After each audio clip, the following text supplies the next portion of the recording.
Welcome dear friends for Unit 9 Teacher Eligibility Test Paper 2 Unit 9 Pedagogical Concerns Part 2.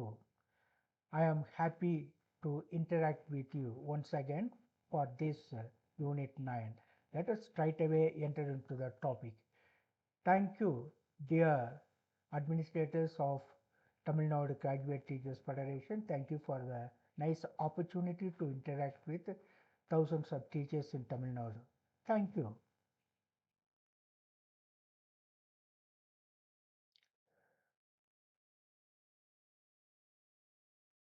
So, what is the syllabus here? Pedagogical Concerns Part 2, Unit 9, Learning Resources, Self, Home, School, Community and Technology. Classroom Management, Role of Student, Teacher, Leadership Style, Managing Behavior Problems, Guidance and Counseling, Punishment and its Legal Implications. Distinction between Assessment for Learning and Assessment of Learning. Finally, the concept of ICT tools, computer, internet, text documents, spreadsheets and presentations. Now, what are the learning resources? கற்றல் வளங்கள் என்றால் என்ன? Learning resources are materials, environments and the people that support learning. கற்றல் வளங்கள் என்பது கற்றலை ஆதரிக்கும் பொருட்கள், சூழல்கள் மற்றும் மனித வளங்களை குறிப்பிடுகின்றன. What is the core meaning? அடிப்படையான அர்த்தம் என்ன? Learning resources are materials, tools or environments that help people gain knowledge and skills. கற்றல் வளங்கள் என்பது அறிவும் திறன்களும் பெற உதவும் பொருட்கள், கருவிகள் மற்றும் சூழல்கள். They support the process of learning and make understanding easier. அவை கற்றல் செயல்முறையை ஆதரித்து புரிதலை எளிதாக்குகின்றன. What are the types of learning resources? பொதுவாக சொல்கிறாருந்தா எப்படி சொல்லலாம்? இந்த டைப்ஸை வேறு மாதிரிலாம் சொல்லுவாங்க. நம்ம பொதுவாக எப்படி சொல்கிறதுன்னு பார்த்துட்டு அப்புறம் பர்டிகுலராக எப்படி சொல்லுவாங்கன்னு பார்ப்போம். Print based resources அப்படின்னு இருக்கு. These resources are available through internet and digital devices. பிரிண்டில் இன்டர்நெட்டில் அல்லது ஆன்லைனில் நமக்கு கிடைக்கக்கூடிய விஷயங்கள். இந்த வளங்கள் இணையம் மற்றும் மின்னணு சாதனங்களோடு நமக்கு கிடைக்கின்றன. Examples include videos, applications, apps and online courses like Khan Academy, Coursera, Udemy நிறைய விஷயங்கள் இருக்குது.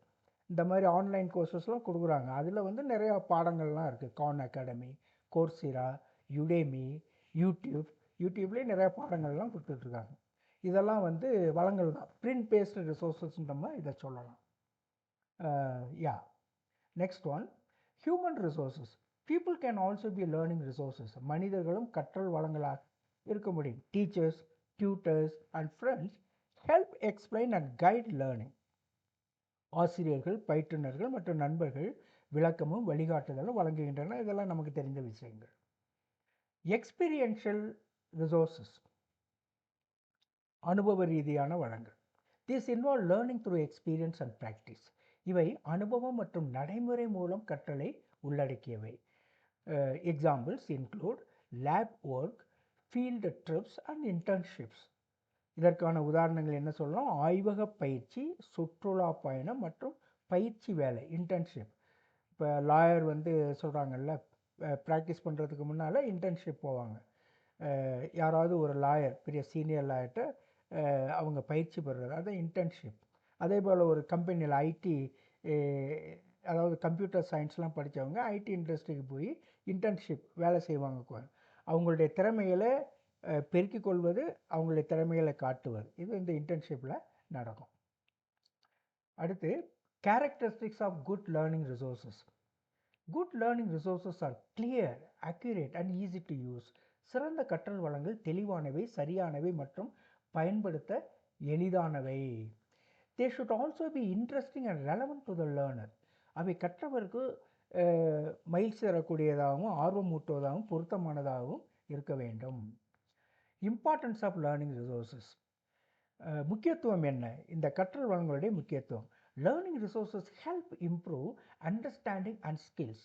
கற்றல் வளங்கள் புரிதலையும் திறன்களையும் மேம்படுத்த உதவுகின்றன. They support both classroom learning and self learning. வகுப்பறை கற்றலையும் சுய கற்றலையும் ஆதரிக்கின்றன. Simple example we can give: if you are learning mathematics, you may use a book, a video and a teacher. இப்போல்லாம் மேத்ஸ் அப்படியே அந்த டெக்ஸ்ட் புக்கில் இருக்கக்கூடிய அத்தனை விஷயத்தையும் சொல்லி வரக்கூடிய ஆன்லைன் ஃபெசிலிட்டிலாம் இப்போ இருக்குது. கணித புத்தகம் இருந்துச்சுன்னா சிபிஎஸ்சின்னு வச்சுக்குவோம். அதில் இருக்கக்கூடிய எல்லா விஷயங்களையும் ஃபார்முலா எல்லாம் அங்கே இருக்க மாதிரியே அதெல்லாம் இது பண்ணி ப்ராப்ளம்ஸ்லாம் சால்வ் பண்ணி வீடியோவெலாம் இப்போ வருது. ஸோ அதுதான் சொல்கிறோம். If you are learning mathematics you may use a book, a video and a teacher. நீங்கள் கணிதம் கற்கும்போது ஒரு புத்தகம், ஒரு காணொளி மற்றும் ஒரு ஆசிரியரை பயன்படுத்தலாம். இதெல்லாம் இது எல்லாமே லேர்னிங் ரிசோர்ஸ் தான், கற்றல் வளங்கள் தான். All of these are considered learning resources. முக்கியமாக இன்னொரு வகையாகவும் பிரிக்கலாம். அது வந்து லேர்னிங் ரிசோர்ஸை எப்படி சொல்லலாம், செல்ஃப் அப்படின்னு சொல்லலாம். Self as a learning resource. Self என்பது தன் வளம், அதாவது என்னிடத்தில் இருக்கக்கூடிய இறைவன் கொடுத்த குடையின் வழியாக வரக்கூடிய வளங்கள். Self refers to the learner's internal abilities that support learning. தன் வளம் என்பது கட்டளை ஆதரிக்கும் மாணவரின் உள்ளார்ந்த திறன்கள் ஆகும். இதில் பார்க்குறோம், செல்ஃப் ரெகுலேஷன் ரொம்ப முக்கியமான ஒரு விஷயம் அந்த தன் வளத்தில். அப்படி இருக்கவங்க தான் ஏதாவது கொடுக்க முடியும். செல்ஃப் ரெகுலேஷன், சுய கட்டுப்பாடு. It is the ability to plan. இந்த படத்தை பாருங்கள். First plan, monitor and evaluate one's own learning. இந்த படத்தில் பார்க்குறோம் planning, plan, set goals and lay out your strategies. அப்புறம் act, apply strategies and monitor performance. மூணாவது எவாலுவேட் பர்ஃபார்மன்ஸ் அண்ட் அடாப்ட். ஃபைனலாக analyse the task. எந்த அளவுக்கு வெற்றி பெற்றிருக்கோம், எந்த அளவுக்கு நல்ல முறையில் எல்லாம் போய்கிட்டு இருக்குது, சென்று கொண்டு இருக்கிறது என்பதை பார்த்து அனலைஸ் த டாஸ்க். எவ்வளவு வெற்றியாக நாம் செய்திருக்கிறோம் என்பதை பார்த்து, அல்லது ஒரு எஃபெக்டிவ் என்று சொல்கின்ற பொழுது நல்ல பயன் தரக்கூடிய முறையில் எப்படி நாம் செய்திருக்கிறோம் என்பதை பார்ப்பது தான் analysing the task. So plan, set goals and lay out your strategy, அது பிளானிங். ரெண்டாவது ஆக்டிங், அதில் monitoring performance, apply strategy and monitor performance. மூணாவது எவாலுவேஷன், அதை வந்து பரிசீலனை செய்தல். எவாலுவேட் பர்ஃபார்மன்ஸ் அண்ட் அடாப்ட், புதியது ஏதாவது இருந்தால் அதை மாற்றிக்கொள்ளுதல். அப்புறம் திரும்பவும் அனலைசிங் த டாஸ்க். இவ்வாறு தான் இந்த சைக்கிள் போகும், செல்ஃப் ரெகுலேட்டட் லேர்னிங்குடைய cycle. So it is the ability to plan, monitor and evaluate one's own learning. தன் கற்றலை திட்டமிடுதல், கண்காணித்தல், மதிப்பீடு செய்தல் ஆகிய திறன், அதுதான் செல்ஃப் ரெகுலேஷன், சுய கட்டுப்பாடு என்பது. It includes goal setting, time management and self assessment. இலக்குகள் அமைத்தல், நேர மேலாண்மை, தன்னிலை மதிப்பீடு ஆகியவை இதிலே அடங்கும். Preparing study time table and following it regularly is an example. படிப்பு அட்டவணை அமைத்து அதை தொடர்ந்து பின்பற்றுவது, இதெல்லாம் நமக்கு தெரிந்தது தான். ஆல்பர்ட் பண்டூரா அவர் செல்ஃப் எஃபிகசியை பற்றி பேசுகிறார். நம்ம இதெல்லாம் சொல்லிட்டு வரும் பொழுது சம்பந்தப்பட்ட உளவியல் அறிஞர்கள் பற்றியும் நான் சொல்லுவோம். எங்கே எந்த கான்செப்டோட தொடர்புடைய சைக்காலஜி இருக்காங்களோ அதையும் கூடுமான வரைக்கும் நாம் கொண்டு வருகிறோம். இப்படித்தான் அவர்களும் கேள்வி கேட்பார்கள், தேர்வில் இப்படித்தான் கேள்வி இருக்கும். ஆல்பர்ட் பண்டூரா செல்ஃப் எஃபிகசி என்று ஒரு கான்செப்டை சொல்லுகிறார், அது சுயத்திறன் நம்பிக்கை. ஸோ பாண்டூரா செல்ஃப் எஃபிகசி என்ற கருத்தை அறிமுகப்படுத்துகின்றார். Self efficacy means what? Self efficacy means belief in one's ability to succeed. நான் வெற்றி பெற முடியும் என்ற நம்பிக்கை தான் செல்ஃப் எஃபிகசி. இதை ஆல்பர்ட் பாண்டூரா வலியுறுத்துகிறார் 1977. High self efficacy leads to confidence and persistence. உயர்ந்த சுயதிறன் நம்பிக்கை தன்னம்பிக்கை மற்றும் தொடர்ந்து முயற்சி செய்ய உதவும். Low self efficacy leads to fear and giving up easily. குறைந்த சுயந்திறன் நம்பிக்கை பயம் மற்றும் எளிதில் கைவிடும் நிலையை உருவாக்கும். அதனால் high self efficacy is needed. அதை மாணவர்களிடத்தில் நாம் உருவாக்குகிறோம், நாமும் பெற்றுக்கொள்ள வேண்டும். So self is a powerful internal learning resource. தன்வளம் ஒரு முக்கியமான உள்ளார்ந்த கற்றல் வளம். It includes self regulation and motivation. இதில் சுய கட்டுப்பாடு மற்றும் உந்துதல் அடங்கும். Self efficacy improves learning success. சுயத்திறன் நம்பிக்கை கற்றல் வெற்றியை மேம்படுத்துகிறது. அடுத்து இன்னொரு வளம் என்று பார்க்கின்ற பொழுது அது teacher. Teacher as a learning resource, கற்றல் வளமாக ஒரு ஆசிரியர் பார்க்கப்படுகிறார். Teacher is an important external resource who facilitates learning. ஆசிரியர் கற்றலை எளிதாக்கும் முக்கியமான வெளிப்புற வளமாக இருக்கிறார். What is the role of teacher? He provides a knowledge, guidance and support to learners. மாணவர்களுக்கு அறிவு, வழிகாட்டுதல் மற்றும் ஆதரவை வழங்குகிறார். He creates a positive and engaging learning environment. நல்ல மற்றும் ஈர்க்கக்கூடிய அதாவது கவர்ந்து இழுக்கக்கூடிய கற்றல் சூழலை உருவாக்குகிறார். He uses different teaching methods to suit learners. மாணவர்களுக்கு ஏற்ப பல்வேறு கற்பித்தல் முறைகளை பயன்படுத்துகிறார். இது role of teacher. What are the teaching strategies? கற்பித்தல் முறைகள் என்ன? Lecture method. He explains a concepts clearly. விளக்க கற்பித்தல், கருத்துக்களை தெளிவாக விளக்குவது ஆசிரியருடைய பணி. லெக்சர் மெத்தட் வழியாக செய்கிறார். இன்னொன்று டிஸ்கஷன் மெத்தட், விவாத முறை. He encourages student participation. மாணவர் பங்கேற்பை ஊக்குவிக்கின்றார். ஊக்குவித்தல், மாணவர் பங்கேற்பை ஊக்குவித்தல் தான் இந்த விவாத முறை. Activity based learning, learning by doing, செயல்பாட்டு கற்றல், செய்து கற்றல். டீச்சர் அஸ் அ ஃபெசிலிட்டேட்டர், வழிகாட்டியாக ஒரு ஆசிரியர் இருக்கிறார். He guides students rather than just giving information. இதெல்லாம் ஏற்கனவே நாம் பார்த்து விட்டோம். அடிக்கடி இந்த கருத்து எல்லா யூனிட்லையும் வந்து கொண்டு தான் இருக்கும். தகவல் வழங்குபவராக இல்லாமல் வழிகாட்டியாக செயல்படுகிறார். He encourages critical thinking and problem solving, விமர்சன சிந்தனை மற்றும் பிரச்சனை தீர்க்கும் திறனை வளர்க்கிறார். What are the key ideas? First, learning environment. இதை ஹோமை பற்றி பேசுகிறோம். இந்த ஹோம்ங்கிறது வந்து ஒரு வளம் தான். கற்றல் வளத்துக்கு ஹோம் ரொம்ப முக்கியமான ஒரு விஷயம். அதை பற்றி பார்க்குறோம். So first, learning environment. Home is the very first place where a child begins learning. Before school, children observe and imitate family members. முதல் பள்ளிக்கூடமே வீடு தான். அதில் அம்மா தான் வந்து mother becomes the first teacher for a child. அங்கே என்ன நடக்குது? Language and values development. Children acquire their first language at home. Core values and beliefs, habits and behavior patterns are shaped within the family environment. ஆகவே அங்கே தான் மதிப்பீடுகளை, நல்ல வாழ்க்கைக்கு தேவையான மதிப்பீடுகளை சின்ன வயதிலே பெற்றோரிடமிருந்து கற்றுக்கொள்கிறார்கள் குழந்தைகள். நம்பிக்கைகள், பழக்க வழக்கங்கள், நடத்தை முறைகள் அனைத்தையும் அவர்கள் கற்றுக்கொள்வது, ஒரு குழந்தை கற்றுக்கொள்வது குடும்பத்தில் தான். ஆகவே தான் அதை ஃபர்ஸ்ட் லேர்னிங் என்வாயர்மெண்ட் என்று சொல்லுகிறோம். சைக்காலஜிஸ்ட் பெர்ஸ்பெக்டிவ் என்ன? இந்த யூரி ப்ரான்ஃபென்ப்ரெனர் இதை பற்றி பேசுகிறார். இது ஏற்கனவே பார்த்துட்டோம்.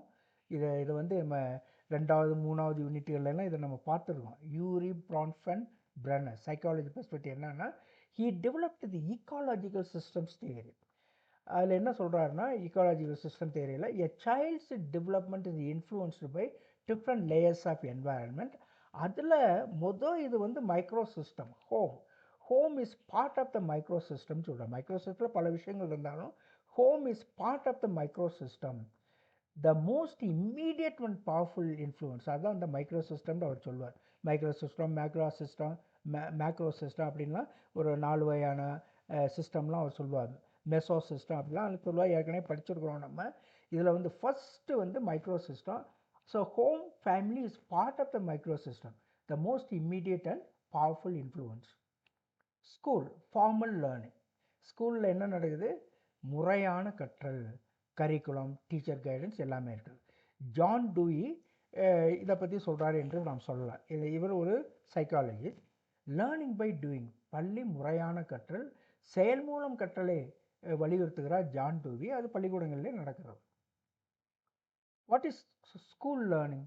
School is a place of formal learning where education is structured and planned. Students learn subjects through a curriculum under the guidance of teachers. பள்ளி என்பது முறையான கற்றல் நடைபெறும் இடம். இதில் பாடத்திட்டம் மற்றும் ஆசிரியர் வழிகாட்டுதலின் மூலம் மாணவர்கள் கற்றுக்கொள்கிறார்கள். கீ ஃபீச்சர்ஸ் என்ன? பள்ளிக்கூடத்தினுடைய முக்கிய அம்சங்கள். ஸ்ட்ரக்சர்டு சிலபஸ், திட்டமிடப்பட்ட பாடத்திட்டம். டீச்சர் கைடட் லேர்னிங், ஆசிரியர் வழிகாட்டுதல் அங்கே நடக்கிறது. எவாலுவேஷன் த்ரூ எக்ஸாம் டெஸ்ட், தேர்வுகள் மூலம் மதிப்பீடு செய்யப்படுகிறது. கிளாஸ் ரூம் என்வாயர்மெண்ட், வகுப்பறை சூழல் என்று ஒன்று இருக்கிறது. நல்ல வகுப்பறை சூழல் நிலவணும். இதெல்லாம் பள்ளிக்கூடத்தினுடைய ஒரு முக்கியமான அம்சங்கள். இதுக்கு முக்கியமான ஒரு சைக்காலஜிஸ்ட் யாரை சொல்லலாம் அதுக்கு அப்படின்னா, லேர்னிங் பை டூயிங் யார் சொன்னாலும் ஜான் டூவி, ஏற்கனவே பார்த்தோம். He believed students learn better when they actively participate in activities rather than just listening. John Dewey செயல் மூலம் கற்றல் என்பதை வலியுறுத்தினார். மாணவர்கள் செயல்களில் ஈடுபட்டால் அவர்கள் சிறப்பாக கற்க முடியும் என்று அவர் நம்பினார். லேர்னிங் பை டூயிங் என்றால் என்ன? Instead of only reading or listening, Students learn through experience and practice. மாணவர்கள் கேட்பது அல்லது படிப்பது மட்டுமல்லாமல் செய்து பார்க்கும் அனுபவத்தின் மூலம் கற்றுக்கொள்கிறார்கள். அடுத்து சயின்ஸ் எக்ஸ்பெரிமெண்ட் உதாரணத்துக்கு சொல்வதானால் students learn about plants by growing a plant in class. மாணவர்கள் தாவரங்களை பற்றி வகுப்பில் செடி வளர்த்து பார்த்து அதில் தண்ணீரெல்லாம் ஊற்றி அதை பார்த்து கற்றுக்கொள்கிறார்கள். சயின்ஸ் எக்ஸ்பெரிமெண்ட்டில் நடக்கக்கூடிய ஒன்று. அடுத்து mathematics activity. Instead of memorising formula students measure objects to understand length and area. அதாவது வெறுமனே ஃபார்முலா மட்டும் மனப்பாடம் செய்யாமல் மாணவர்கள் அந்த இடங்களை அளந்து நீளம் பரப்பளவை புரிந்து கொள்கிறார்கள். Mathematics activity. Group discussion. Students discuss a topic in groups and share ideas. மாணவர்கள் குழுவாக விவாதித்து தங்கள் கருத்துக்களை பகிர்ந்து கொள்கிறார்கள். ஸோ என்ன ஸ்கூலை பற்றி நாம் என்ன சொல்லலாம்? School provides systematic and guided learning and according to Dewey learning becomes effective when students actively engage in doing. பள்ளி முறையான மற்றும் வழிகாட்டப்பட்ட கற்றலை வழங்குகிறது. டியூயின் கருத்துப்படி மாணவர்கள் செயலில் ஈடுபட்டால் கற்றல் சிறப்பாக அமையும். இதெல்லாம் நமக்கு தெரிந்தது தான், இருந்தாலும் சிலபஸில் இருக்கவற்றை நாம் கோர்வையாக படித்து கொண்டிருக்கிறோம். அடுத்து கம்யூனிட்டி, சமூகம் கற்றல். இதை பற்றி நம்ம என்ன சொல்லலாம்? Social interaction. இதை பற்றி என்ன சொல்லலாம்? Social interaction. Learning occurs through interaction with peers, teachers, family and society. So cultural transmission takes place. Knowledge, values, language and skills are passed from one generation to another through society. சமூகத்தின் வழியாகத்தான் மதிப்பீடுகளை கற்றுக்கொள்கிறார்கள், அறிவை பெற்றுக்கொள்கிறார்கள், மொழியினை கற்றுக்கொள்கிறார்கள், பல சமூக திறன்களை பெற்றுக்கொள்கிறார்கள். இது ஒரு தலைமுறையிலிருந்து இன்னொரு தலைமுறைக்கு எப்பொழுதுமே கடத்தப்படுகின்றன சமூகத்தால். அதான் சோஷியல் இன்டராக்ஷன் என்று சொல்லுகிறோம். அடுத்து இதனுடைய முக்கிய கருத்து என்ன? Community refers to using real world social environments as extended learning systems beyond the classroom. சமூக வளம் என்பது வகுப்பறையை தாண்டி உண்மையான சமூக சூழலில் நடைபெறுகிறது. Social constructivism, situated learning and experiential learning போன்ற உலகியல் கோட்பாடுகளின் அடிப்படையில் உள்ளது. நம்ம ஏற்கனவே இதெல்லாம் படித்திருக்கிறோம், இருந்தாலும் என்ன பார்க்கிறோம்? சோஷியல் கன்ஸ்ட்ரக்டிவ், சமூக அமைப்பு, சமூக அமைப்பியல் வழியாக மாணவர்கள் கற்றுக்கொள்கிறார். சிச்சுவேட்டட் லேர்னிங், அந்த சூழ்நிலை கற்றல் என்று சொல்கிறோம். எக்ஸ்பீரியன்ஸ், அனுபவ கற்றல். இது போன்ற உலகியல் கோட்பாடுகளின் அடிப்படையில் தான் இந்த கம்யூனிட்டி, அதாவது இந்த சோஷியல் இன்டராக்ஷன் என்பது நடைபெறுகிறது. This theories state that knowledge is constructed through social interaction and real life context. இந்த கோட்பாடுகள் அறிவு சமூக தொடர்புகளாலும் உண்மையான சூழலாலும் உருவாக்கப்படுகிறது என்று கூறுகின்றன. இது சோஷியல் கன்ஸ்ட்ரக்டிவிசம், சிச்சுவேட்டட் லேர்னிங் மற்றும் எக்ஸ்பீரியன்ஷியல் லேர்னிங் போன்ற உலகியல் கோட்பாடுகளின் அடிப்படையில் அமைகிறது. தான் திரும்பவும் சொல்லியிருக்கேன், very sorry. Examples: library and museums, நூலகம், அருங்காட்சியகம்லாம் இதில் வருகின்றன. Libraries promote self directed learning and independent knowledge construction. நூலகங்கள் சுயமாக கற்றல் மற்றும் தனிநபர் அறிவு உருவாக்கத்தை ஊக்குவிக்கின்றன. They enhance a metacognition, which is a thinking about one's own thinking. இது ரொம்ப முக்கியமான ஒரு கருத்து. மெட்டாகாக்னிஷனா எனது சிந்தனையை நானே இன்னும் சிந்தனை செய்து பார்த்தல். என்னுடைய சிந்தனை முறை எப்படி இருக்கிறது, நன்றாக இருக்கிறதா, ஆக்கப்பூர்வமாக இருக்கிறதா என்று நான் சிந்தித்தேன் என்று சொன்னால் நான் மெட்டாகாக்னிஷன், மேல் அறிவிலே ஈடுபடுகிறேன் என்ற அர்த்தம். ஆகவே மேலறிவு எனப்படும் சிந்தனை பற்றி சிந்திக்கும் திறனை மேம்படுத்துகின்றன இந்த library. They improve information processing and research skills. தகவல் செயலாக்கம் மற்றும் ஆய்வு திறன்களை மேம்படுத்துகின்றன. Museums support multi-sensory learning through visual, auditory and tactile experiences. அருங்காட்சியகங்கள் பார்வை, கேள்வி மற்றும் தொடுதல் போன்ற பல உணர்வுகளின் மூலம் கற்றலை ஆதரிக்கின்றன. They enhance episodic memory by linking learning to real experiences.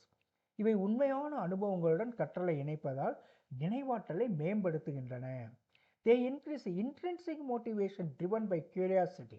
ஆர்வத்தின் மூலம் உள் உந்துதலை அதிகரிக்கின்றன. மியூசியம்னா பல அருங்காட்சியகங்கள், பல நல்ல விஷயங்கள் இருக்கும், பொருட்கள் இருக்கும், பழங்கால விஷயங்கள்லாம் இருக்கும். ஒரு ஆர்வத்தை வளர்க்கின்றன, புதிய அறிவை மாணவர்களுக்கு தருகின்றன. Experiential learning.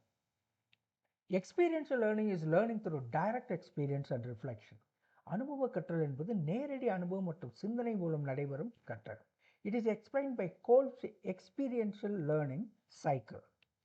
கோல்ப் என்பவருடைய அந்த எக்ஸ்பீரியன்ஸ் லேர்னிங் சைக்கிள், அது அவர் ஒரு சைக்காலஜிஸ்ட். அவர் சொல்லக்கூடிய அந்த எக்ஸ்பீரியன்ஷியல் லேர்னிங் சைக்கிள் வழியாக இது விளக்கப்படுகிறது. The experiential cycle includes the Kolb சொல்வது experience, reflection, conceptualisation and experimentation. இந்த சுழற்சி அனுபவம் சிந்தனை, கருத்தாக்கம் மற்றும் செயல்முறை முயற்சி ஆகியவற்றை கொண்டிருக்கிறது. Learning becomes effective when action and reflections are integrated.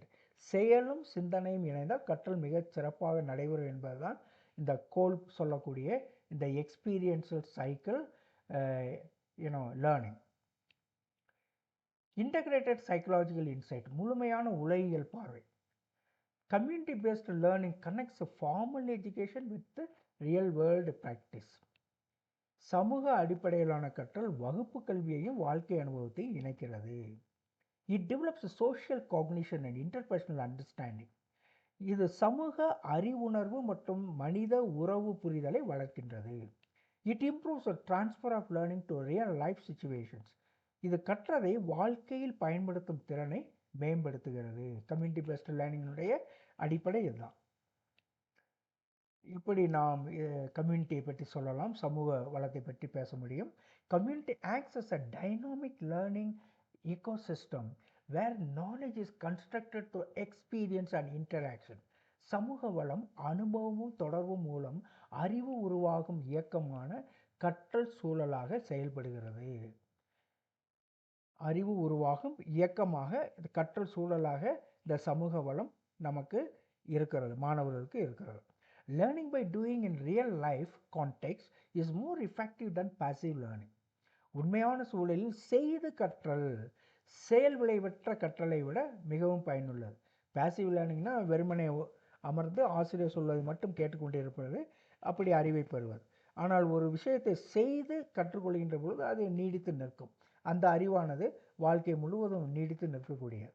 அதைத்தான் learning by doing in real life context என்று சொல்லுவோம். அடுத்து சைக்காலஜி. இதற்கான சைக்காலஜி யாரை சொல்லலாம் இந்த கம்யூனிட்டி சம்மந்தப்பட்ட விஷயத்துக்கு? டேவ் வைகாட்ஸ். ஏற்கனவே இதை படித்திருக்கிறோம். அங்கே எந்தெந்த சைக்காலஜி எந்த கருத்தோடு தொடர்புடையது என்பதையும் நாம் காண்பித்து செல்வோம். Zone of proximal development, ZPD, அருகிய வளர்ச்சி வளம் என்று தமிழில் அது சொல்லும். The gap between what a learner can do independently, what they can do with guidance and support from a teacher or peer is called scaffolding. ஒரு விஷயம் ஸ்கேஃபோல்டிங்கிற ஒரு விஷயம், இதுவும் ஒரு சமூக கற்றல் தானே. ஒரு ஆசிரியரோ மாணவர்களோ அல்லது யாரோ சமூகத்தில் இருக்கிற ஒரு பெரியவரோ ஒரு விஷயத்தை கற்றுக் கொடுக்கின்ற பொழுது அது இதன் அடிப்படையில் வருகிறது. அதாவது தனியாக ஒரு மாணவன் எதையும் கற்றுக்கொள்ள முடியாது. சில விஷயங்களை மற்றவர்கள் உதவியுடன் கற்றுக்கொள்ள முடியும். அதைத்தான் இந்த வைகாட்சி பேசுகிறார். இந்த ஜோன் ஆஃப் ப்ராக்சிமல் டெவலப்மெண்ட் என்று ஒரு கான்செப்டை கொடுக்கிறார். அதனுடைய அர்த்தம் என்ன? ஒரு மாணவன் தனியாக செய்யக்கூடியது, உதவியுடன் செய்யக்கூடியது, இவற்றுக்கு இடையேயான இடைவெளி தான் ZPD, அதாவது அரிய வளர்ச்சி மண்டலம் அல்லது வளம். ஆசிரியர் அல்லது நண்பர் உதவி வழங்கி கற்றலை மேம்படுத்துதல் தான் இதனுடைய நோக்கம். The zone of proximal development Lev Vygotsky சொல்வது. இது சமூக கற்றலில் வரக்கூடிய ஒரு விஷயம்தான். அடுத்து டெக்னாலஜி இன் எஜுகேஷன் என்று பார்க்கிறோம். தொழில்நுட்பம் கல்வியில் இதெல்லாம் சிலபஸில் இருக்கக்கூடியது தான் படித்து கொண்டு இருக்கிறோம். Learner, learning system, teacher, TV, web, எப்படி அது எல்லா விஷயங்களையும் இணைத்து செல்லுகிறது என்று இந்த படத்தின் வழியாக நாம் தெரிந்து கொள்ளலாம். அந்த கனெக்ஷன் என்பது அந்த ஊதா நிறத்தில் இருக்கக்கூடிய கோடு. நாலேஜ் ஃப்ளோ, எவ்வாறு அந்த நாலேஜ் ஒவ்வொரு விஷயத்திலையும் அது ஊடுருவி செல்லுகிறது தான் அது அந்த டேஷ் போட்டு சொல்லக்கூடிய அந்த நாலேஜ் ஃப்ளோ. நெட்வொர்க் என்பது வெறுமனே இருக்கக்கூடிய அந்த எந்த விதமான இதுவும் இல்லாமல் இதுதான் நெட்வொர்க். நாலேஜ் ஃப்ளோ நெட்வொர்க் என்பது இது. இப்படி learner, learning system, teacher, web, TV இப்படி ஒன்றுக்கொன்று தொடர்புடையதாக இருக்காங்க. அதாவது இன்று இணையத்தை கடந்து நாம் செல்ல முடியாது. இணையம் என்பது நமக்கு தேவையான ஒன்று. அதாவது இந்த இன்டர்நெட் என்று சொல்லக்கூடிய அந்த இணையம் கண்டிப்பாக இன்றைய கல்வியிலே தேவை. அதைத்தான் இது தொழில்நுட்பம் கல்வியில் என்று சிறப்பாக நாம் இந்த தேர்வுக்காகவே படிக்கின்றோம். இது முக்கியமான ஒரு உலகியல் அறிஞர் யார்? Who is that psychology related to this technology. Connectivism theory வந்து connectivism. George Siemens 2005. What is the concept? Connectivism is a learning theory that explains learning through networks and connections. இணைப்பு கோட்பாடு என்பது வலைப்பின்னல்கள் மற்றும் இணைப்புகள் மூலம் கற்றலை விளக்கும் ஒரு கோட்பாடாகும். இதை யார் கொடுத்ததுன்னா ஜார்ஜ் சீமன்ஸ் 2005 கனெக்டிவிசம் என்ற தியரியின் வழியாக சொல்லுகிறார். What are the principles of this connectivism? இந்த இணைப்பு கோட்பாட்டினுடைய முக்கிய கொள்கைகள் என்ன? Learning occurs by connecting different sources of information. பல்வேறு தகவல் மூலங்களை இணைப்பதன் மூலம் கற்றல் நடைபெறுகிறது. Technology plays an important role in learning. கற்றலில் தொழில்நுட்பம் முக்கிய பங்கு வகிக்கிறது. A student learns a topic by watching YouTube videos, reading blogs and discussion with peers. ஒரு மாணவர் யூடியூப் வீடியோக்கள் பார்க்கவும், வலைப்பதிவுகள் படிக்கவும், நண்பர்களுடன் விவாதிக்கவும் ஒரு தலைப்பை கற்றுக்கொள்கிறார். அதுதான் சொல்கிறோம். Learning occurs by connecting different sources of information. இதனுடைய மைய கருத்து என்ன? Technology enhances learning by enabling structured, self-paced and feedback-driven instruction. One of the earliest models is programmed learning proposed by B.F. Skinner in 1954. தொழில்நுட்பம் கற்றலை மேம்படுத்துகிறது, ஏனெனில் அது ஒழுங்கமைக்கப்பட்ட தனிநபர் வேகத்தில் கற்றல் மற்றும் உடனடி பின்னூட்டம் வழங்குகிறது. இதற்கான ஆரம்பகால முறை திட்டமிட்ட கற்றல், ப்ரோக்ராம்டு லேர்னிங். எல்லாம் பிஎட்டில் படித்திருப்பீர்கள், கொஞ்சம் ஞாபகத்திற்கு கொண்டு வாருங்கள், நிச்சயமாக படித்திருப்பீர்கள். ரொம்ப முக்கியமான ஒரு கருத்து இந்த ப்ரோக்ராம்டு இன்ஸ்ட்ரக்ஷன் பிஎட்டில் உள்ளது. இது 1954 பிஎஃப் ஸ்கின்னர் மூலம் இந்த திட்டமிட்ட கற்றல் முன்வைக்கப்பட்டது. Theoretical foundation. இந்த கோட்பாட்டு அடிப்படை என்ன? Programmed learning is based on behaviorism, particularly operant conditioning, where learning occurs through stimulus response reinforcement cycles. நம்ம ஏற்கனவே இதை படிச்சிருக்கோம். பவுலோஸ் கிளாசிக்கல் கண்டிஷனிங் போன்ற அந்த விஷயங்கள் எல்லாம் இதில் ஆப்பரண்ட் கண்டிஷனிங் இதெல்லாம் படிச்சிருக்கோம். So program learning is based on behaviorism, particularly operant conditioning, where learning occurs through stimulus response reinforcement cycles. திட்டமிட்ட கற்றல் நடத்தவியல் கோட்பாட்டின் அடிப்படையில் உள்ளது. ஆப்பரண்ட் கண்டிஷன் வழியாக அல்லது அது ஒரு தூண்டுதல், அதாவது ஸ்டிமுலஸ், ஒரு விஷயத்தை சொல்லி தூண்டுகிறோம், மோட்டிவேட் பண்ணுறோம், அதுக்கான பதில் கிடைக்கிறது. அந்த பதில் அது நல்லதாக இருந்தால் மீண்டும் அந்த விஷயத்தை திரும்ப செய்கிறாங்க. பலனூட்டல், வலுவூட்டம் செய்தல் என்ற முறையில் இந்த கற்றல் நடைபெறும். தூண்டுதல், பதில், வலுவூட்டம் செய்தல் என்ற முறையில் கற்றல் நடைபெறும். நம்ம ஏற்கனவே படித்ததை ஞாபகத்திற்கு கொள்ளுங்கள், மீண்டும் அதை நினைவு கூறுகிறோம் இந்த பகுதியில். ப்ரோக்ராம்டு லேர்னிங்கினுடைய முக்கியமான கருத்து என்ன? திட்டமிட்ட கற்றலுடைய முக்கியமான கருத்து. Programmed learning is a systematic instructional design technique where content is broken into small logical steps, frames, and learners actively respond at each step. உதாரணம் கொடுக்கும்போது நன்றாக புரியும் உங்களுக்கு. திட்டமிட்ட கற்றல் என்பது ஒரு ஒழுங்கமைக்கப்பட்ட கற்பித்தல் வடிவமைப்பு முறை. இதில் பாடப்பொருள் சிறிய தர்க்க ரீதியான பகுதிகளாக பிரிக்கப்படுகின்றது மற்றும் ஒவ்வொரு கட்டத்திலும் மாணவர் செயலில் ஈடுபடுகின்றார். இதனுடைய கீ கேரக்டரிஸ்டிக்ஸ், முக்கிய அம்சங்கள் என்ன? திட்டமிட்ட கற்றலுடைய முக்கிய அம்சங்கள். Small steps. இப்போ உதாரணமாக செட் தியரி நடத்துகிறோம். கணம் என்றால் என்ன? கணம் என்று சொல்கின்ற பொழுது டெஃபினிஷன் வருகிறது. முதல்ல மோட்டிவேட் பண்ணுறதுக்கு உதாரணங்கள் சொல்கிறோம், அப்புறம் வரையறை சொல்கிறோம், கணங்களுடைய வகைகளை சொல்கிறோம், அப்புறம் ஸ்டெப் பை ஸ்டெப்பாக தானே போகிறோம். அதாவது ஒரு சின்ன பகுதியை மட்டும் ஸ்மால் ஸ்டெப்ஸாக முதல்ல வரையறை மட்டும் எடுத்துக்கிறோம், அதை முதல்ல கொடுக்குறோம். இந்த மாதிரி தான் இந்த ப்ரோக்ராம் லேர்னிங்கில் நடக்கும். ஸ்மால் ஸ்டெப்ஸ், சிறிய கட்டங்கள். Content is divided into minimal units to reduce cognitive load. எடுத்த உடனே ஒரே நாளில் நம்ம சொல்கிறதில்ல. கணங்களை பற்றி நம்ம பேசும்பொழுது, செட் தியரை பற்றி பேசுகின்ற பொழுது ஒன்றா இந்த வாட் இஸ் அ செட்டுன்னு சொல்கிறதுக்கே ஒரு 45 நிமிஷம் நமக்கு வேணும். அவ்வளோ உதாரணங்கள்லாம் நம்ம கொடுத்து மாணவனும் புரிய வைக்க வேண்டியிருக்கும்.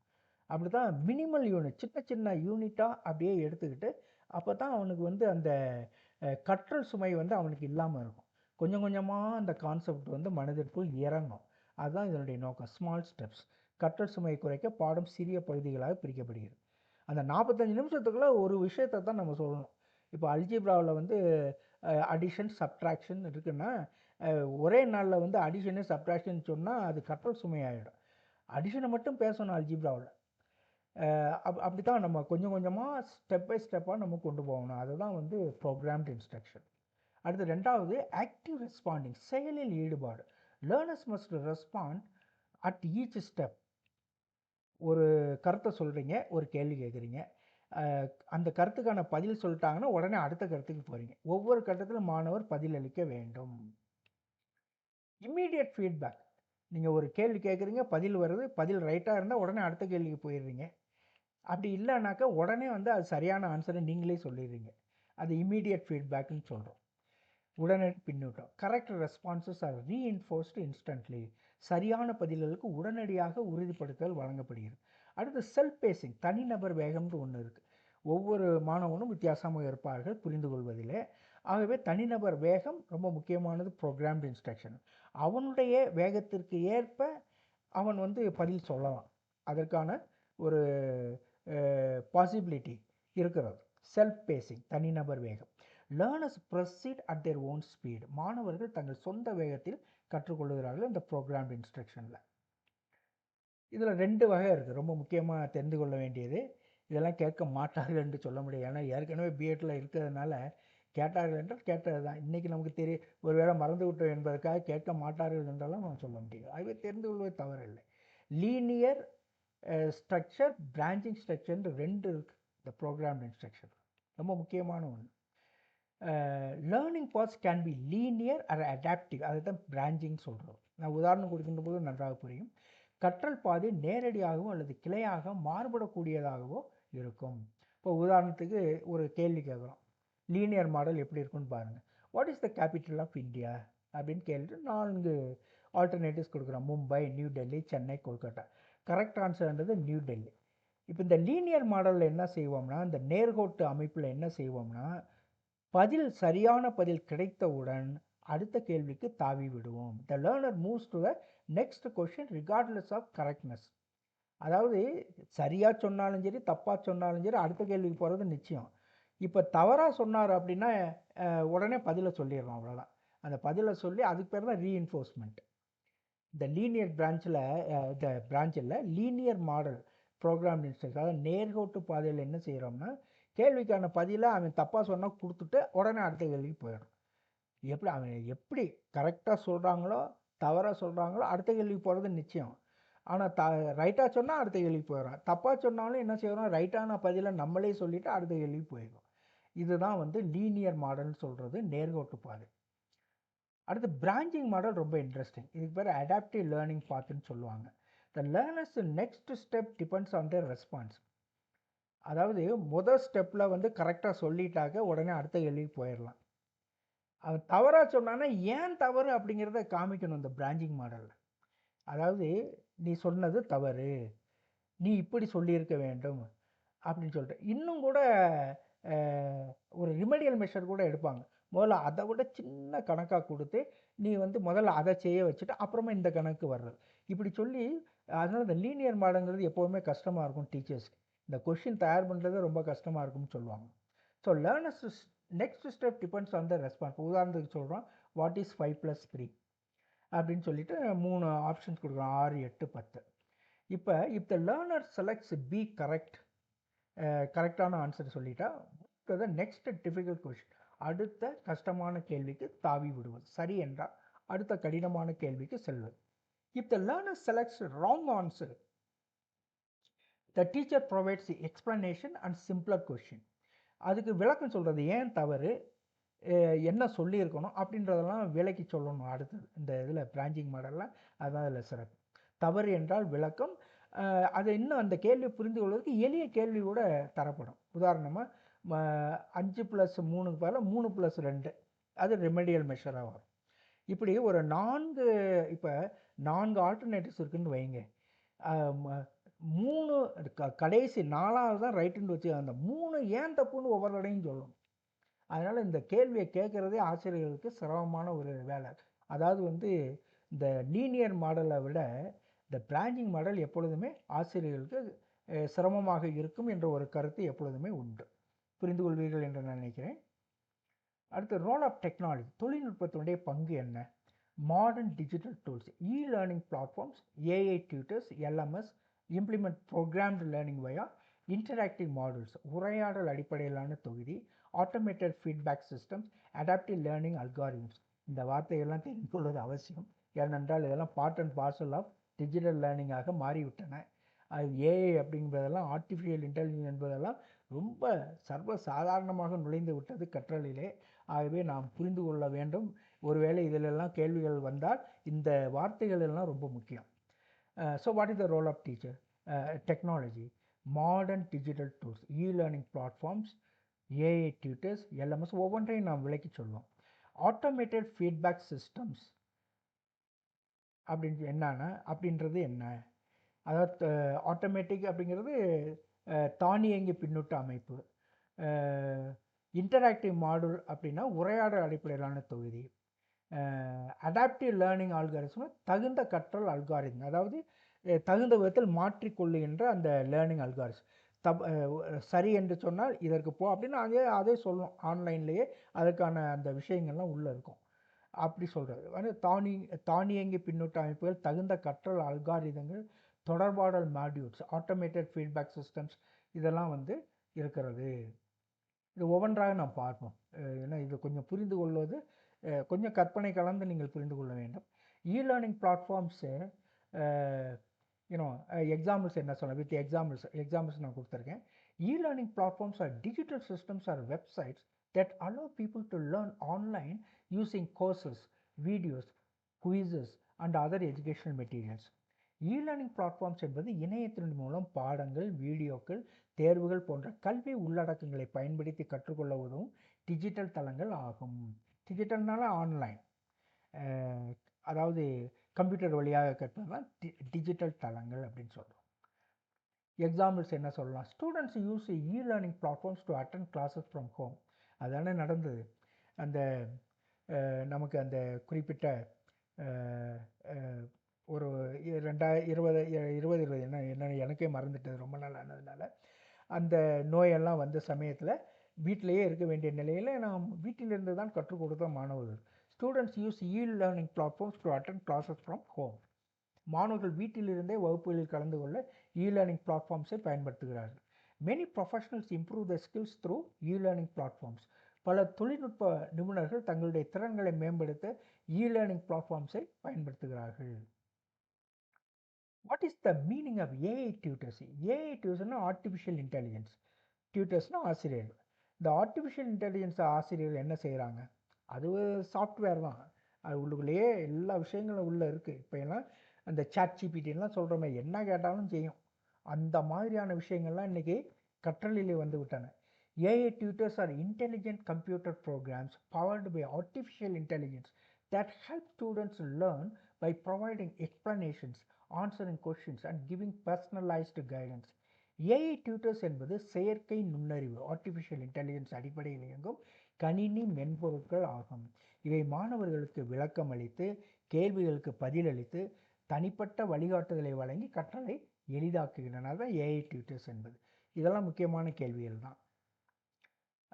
என்ன உதாரணங்கள் தரலாம்? Example 1, I use and AI tutor to understand difficult maths problem.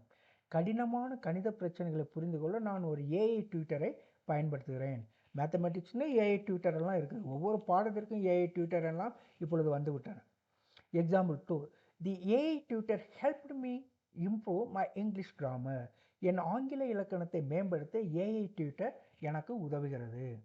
இது உதாரணமாக நம்ம சொல்லுகிறோம். அடுத்து எல்எம்எஸ் அப்படிங்கிற ஒரு வார்த்தை ரொம்ப முக்கியமான ஒன்று. இது ஏற்கனவே நாம் படித்திருக்கிறோம். பிஎட்லாம் இப்பொழுது இதையெல்லாம் கற்றுக்கொண்டிருக்கிறார்கள் மாணவர்கள். Learning management system, a software platform used to create, manage and deliver educational courses or training programs. கல்வி உள்ளடக்கங்களை உருவாக்க, நிர்வகிக்க மற்றும் வழங்க பயன்படும் மென்பொருள் அமைப்பு தான் எல்எம்எஸ், லேர்னிங் மேனேஜ்மெண்ட் சிஸ்டம். பள்ளிக்கூடத்தில் இருக்கக்கூடிய அலுவலகங்களெல்லாம் பயன்படக்கூடிய ஒன்று. இப்போ எதை எடுத்தாலும் அப்படித்தானே நடக்கிறது. அரசுக்கு தெரிவிக்க வேண்டிய விவரங்கள் எல்லாம் இந்த லேர்னிங் மேனேஜ்மெண்ட் சிஸ்டம் வழியாகத்தான் தெரிவிக்கப்படுகின்றன. அவங்க என்ன கேட்டாலும் அந்த கொயருக்கு நம்ம பதில் சொல்லணும்னா உடனே நம்ம வந்து இந்த எல்எம்எஸ் வழியாக தான் எல்லா தகவல்களையும் சிஇஓக்கோ டிஓக்கோ அனுப்புகிறோம். அதனால் it's a software platform used to create, manage and deliver educational courses or training programs. அடுத்து, what are the examples for this LMS? Our school uses an LMS to uphold assignments and track student progress. மாணவர்களுடைய மதிப்பெண் பட்டியலை எல்லாம் நம்ம LMS பயன்படுத்தி உள்ளே வச்சுக்கிறோம். ஒவ்வொரு தேர்விலும் என்ன பெற்றிருக்கிறான், குவார்ட்டர்லி, ஆஃபில் ஒரே இதில் வரும். அப்படி அடித்து அவன் பேரை போட்டாலோ ஏதோ ஒரு குறிப்பிட்ட முறையில் ஒரு நம்பரை போட்டாலோ உடனே வந்து நிற்கும். அவனை பற்றி எல்லா விவரங்களும் அங்கே இருக்கும். அதுவே பள்ளி பணிகளை பதிவேற்றவும் மாணவருடைய முன்னேற்றத்தை கண்காணிக்கவும் எல்எம்எஸ் லேர்னிங் மேனேஜ்மெண்ட் சிஸ்டம் உதவுகிறது. Teachers conduct online classes through the LMS platform. இப்பொழுதெல்லாம் என்ன சொல்லுகிறார்கள், இந்த கேள்வி பதிவுகள் இதையெல்லாம் ஆன்லைன்லேயே கொடுத்து அதை அவங்களுக்கு ஸ்டூடெண்ட்ஸ்க்கு அனுப்புகிறாங்க. அதுக்கெல்லாம் எல்எம்எஸ் பயன்படுகிறது. எல்எம்எஸ் வழியாக அதாவது ஏற்கனவே பேசி அதை பதிவேற்றம் செய்து அங்கே வைத்து விடுகிறார்கள்.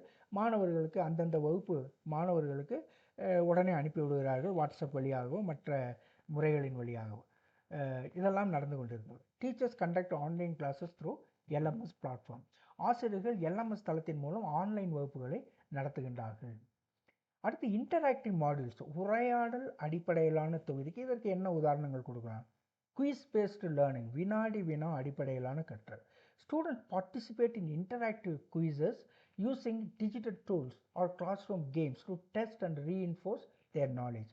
மாணவர்கள் டிஜிட்டல் கருவிகள் அல்லது வகுப்பு விளையாட்டுகள் மூலம் வினாடி வினாவில் கலந்து கொண்டு தங்களது அறிவை சோதித்து வலுப்படுத்துகிறார்கள். அடுத்து ரோல் பிளே ஆக்டிவிட்டி, நடிப்பு பயிற்சி என்று சொல்லுவோம். Students activate a real life situation, visiting a doctor or ordering food in a restaurant to practice communication skills.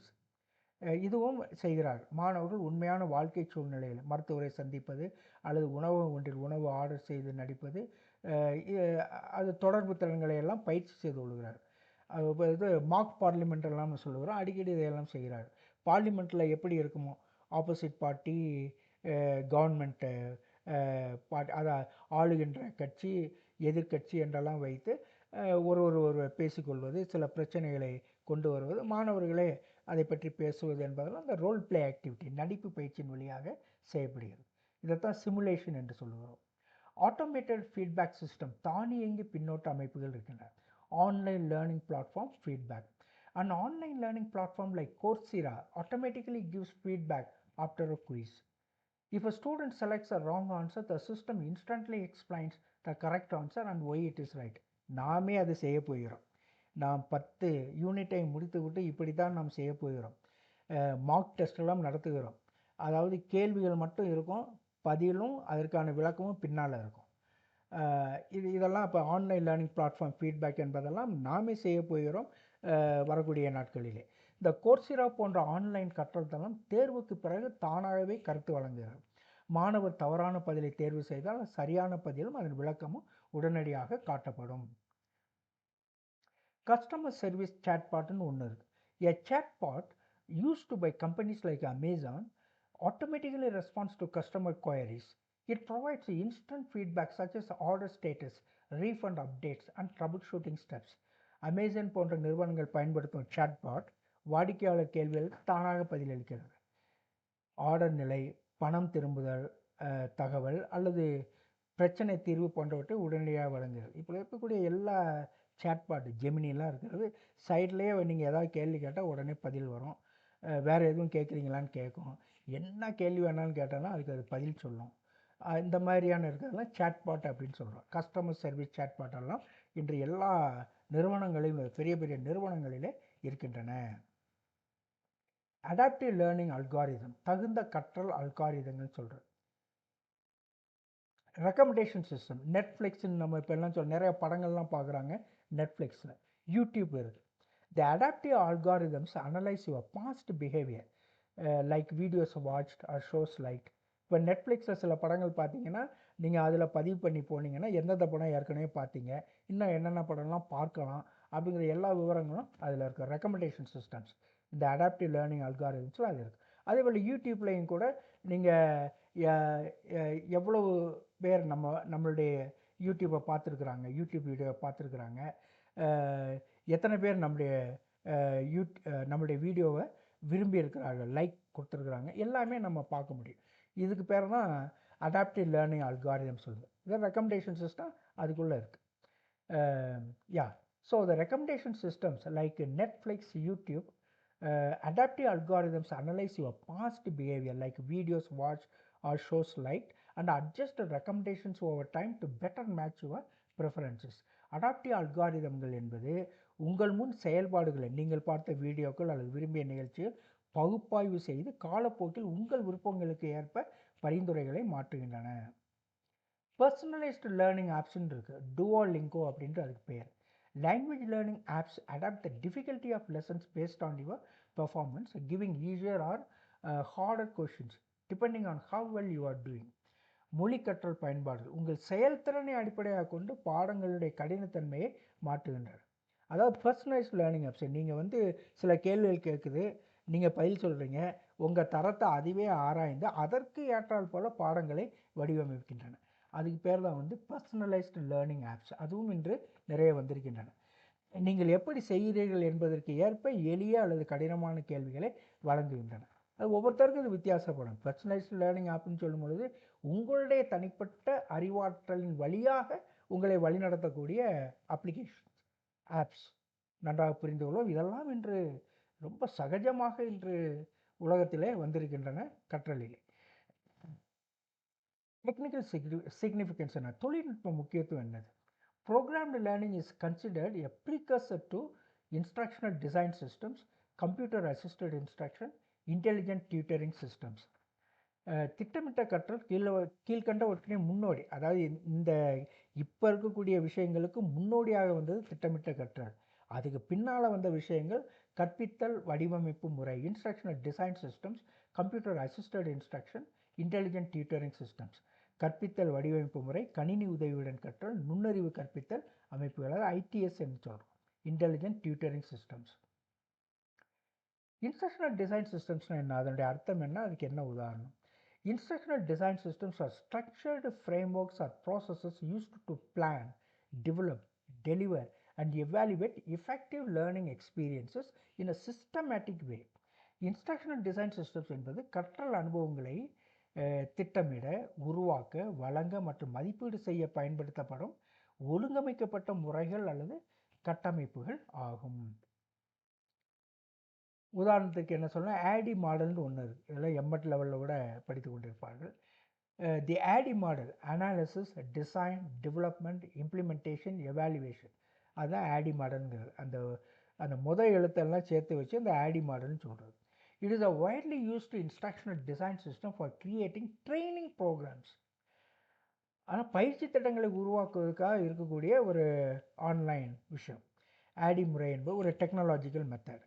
ஆடி முறை பகுப்பாய்வு, வடிவமைப்பு, உருவாக்கம், செயல்படுத்தல், மதிப்பீடு என்பது பயிற்சி திட்டங்களை உருவாக்க பயன்படும் பொதுவான இன்ஸ்ட்ரக்ஷனல் டிசைன் சிஸ்டம். சாம் மாடல் இன்னொன்று இருக்குது, successive approximation model. The Sam model focuses on iterative design where learning materials are developed quickly and improved through repeated feedback cycles. சாம் முறை என்பது, சக்சஸிவ் அப்ராக்சிமேஷன் மாடல் என்பது மீண்டும் மீண்டும் கருத்து பெறும் முறையில் விரைவாக கற்றல் பொருட்களை உருவாக்கி மேம்படுத்தும் ஒரு இன்ஸ்ட்ரக்ஷனல் டிசைன் சிஸ்டம். இதெல்லாம் ரொம்ப கொஞ்சம் அட்வான்ஸ்டாக இருந்தாலும் கூட லேசாக தெரிந்து கொள்வது தவறல்ல. சக்சஸிவ் அப்ராக்சிமேஷன் மாடல் மீண்டும் மீண்டும் கருத்து பெறும் முறையில் விரைவாக கற்றல் பொருட்களை உருவாக்கி மேம்படுத்தும் ஒரு இன்ஸ்ட்ரக்ஷனல் டிசைன் சிஸ்டம். அடுத்து சிஏ, இது ரொம்ப முக்கியம், மற்றதை விட இது ரொம்ப முக்கியம், இது அடிக்கடி கேட்கக்கூடிய கேள்வி. Computer assisted instruction. Computer assisted instruction is a method of teaching in which computers are used to deliver lessons, practice exercises, and educational content to help students learn more effectively. கணினி வழியாக கற்பித்தால் தான் சிஏ என்பது, computer assisted instruction. மாணவர்கள் எளிதாக கற்க கணினியின் மூலம் பாடங்கள், பயிற்சிகள் மற்றும் கல்வி உள்ளடக்கங்களை வழங்கும் ஒரு கற்பித்தல் முறை. உதாரணத்திற்கு என்ன சொல்லலாம், students use CAI, computer assisted instruction software மென்பொருள் to learn mathematics through interactive quizzes and games. மாணவர்கள் கணினி உதவியுடன் கற்பித்தல் மென்பொருளை பயன்படுத்தி தொடர்புடைய வினாடி வினா மற்றும் விளையாட்டுகள் மூலம் கணிதத்தை கற்றுக்கொள்கிறார்கள். Example 2, teachers use CAI programs to teach language skills with audio, video and visual aids. ஆசிரியர்கள் ஒலி, காணொலி மற்றும் காட்சி பொருட்களை பயன்படுத்தி மொழித்திறன்களை கற்பிக்க சிஏஐ நிரல்களை பயன்படுத்துகிறார்கள். அடுத்து intelligence tutoring systems, ITS. Intelligent tutoring systems are computer-based learning programs that use artificial intelligence to provide personalized instruction, feedback, and guidance to learners similar to a human tutor. Intelligent tutoring systems என்பது செயற்கை நுண்ணறிவை பயன்படுத்தி மாணவர்களுக்கு தனிப்பட்ட கற்றல் வழிகாட்டுதல், கருத்து மற்றும் உதவி வழங்கும் கணினி அடிப்படையிலான கல்வி அமைப்புகள். இதில் அர்த்தம் தெரிந்தாலே நமக்கு போதும், புரிந்து கொள்ளலாம். இதை ஒட்டி ரொம்ப டீப்பாக உள்ளே போக மாட்டாங்க. பட் ஐடிஎஸ் என்றால் என்ன என்பது நமக்கு தெரிய வேண்டும். ஸோ செயற்கை நுண்ணறிவை பயன்படுத்தி மாணவர்களுக்கு தனிப்பட்ட கற்றல் வழிகாட்டுதல், கருத்து மற்றும் உதவி வழங்கும் கணினி அடிப்படையிலான கல்வி அமைப்புகள் தான் இந்த இன்டெலிஜென்ஸ் டியூட்டரிங் சிஸ்டம்ஸ். உதாரணத்திற்கு அந்த ஐடிஎஸ் இன் மேத்தமெட்டிக்ஸ், கணிதத்தில் இருக்கக்கூடிய இந்த intelligent tutor intelligence tutoring system, கணினி மேத்தமெட்டிக்ஸ் அடிப்படையிலான இன்டெலிஜென்ஸ் டியூட்டரிங் சிஸ்டம் என்ன செய்கிறது? கணிதத்தில் உள்ள ஐடிஎஸ் மாணவர் அல்ஜிப்ராவில் உள்ள பலவீனங்களை கண்டறிந்து அவருக்கு தனிப்பட்ட பயிற்சிகள் மற்றும் குறிப்புகளை வழங்குகிறது. இதைத்தான் நம்ம என்ன சொல்கிறோம்? இன்டெலிஜென்ஸ் டியூட்டரிங் சிஸ்டம் என்று சொல்லுகிறோம். அதுவே கண்டுபிடிக்கிறது. நம்ம அதாவது ஒரு சில கேள்விகள் கேட்குறது, நீங்கள் பதில் சொல்கிறீங்க, அதை வச்சு நம்முடைய தராதரத்தை அறிந்து கொண்டு நமக்கென்று ஒரு ப்ரோக்ராமை அதுவே கொடுக்குறது மேத்தமெட்டிக்ஸ். ஸோ கணிதத்தில் உள்ள ஐடிஎஸ் மாணவர் அல்ஜிப்ராவில் உள்ள பலவீனங்களை கண்டறிந்து அவருக்கு தனிப்பட்ட பயிற்சிகள் மற்றும் குறிப்புகளை வழங்குகிறது. Language learning ITS, intelligent tutoring system, language learning மொழி கற்றலுக்கு.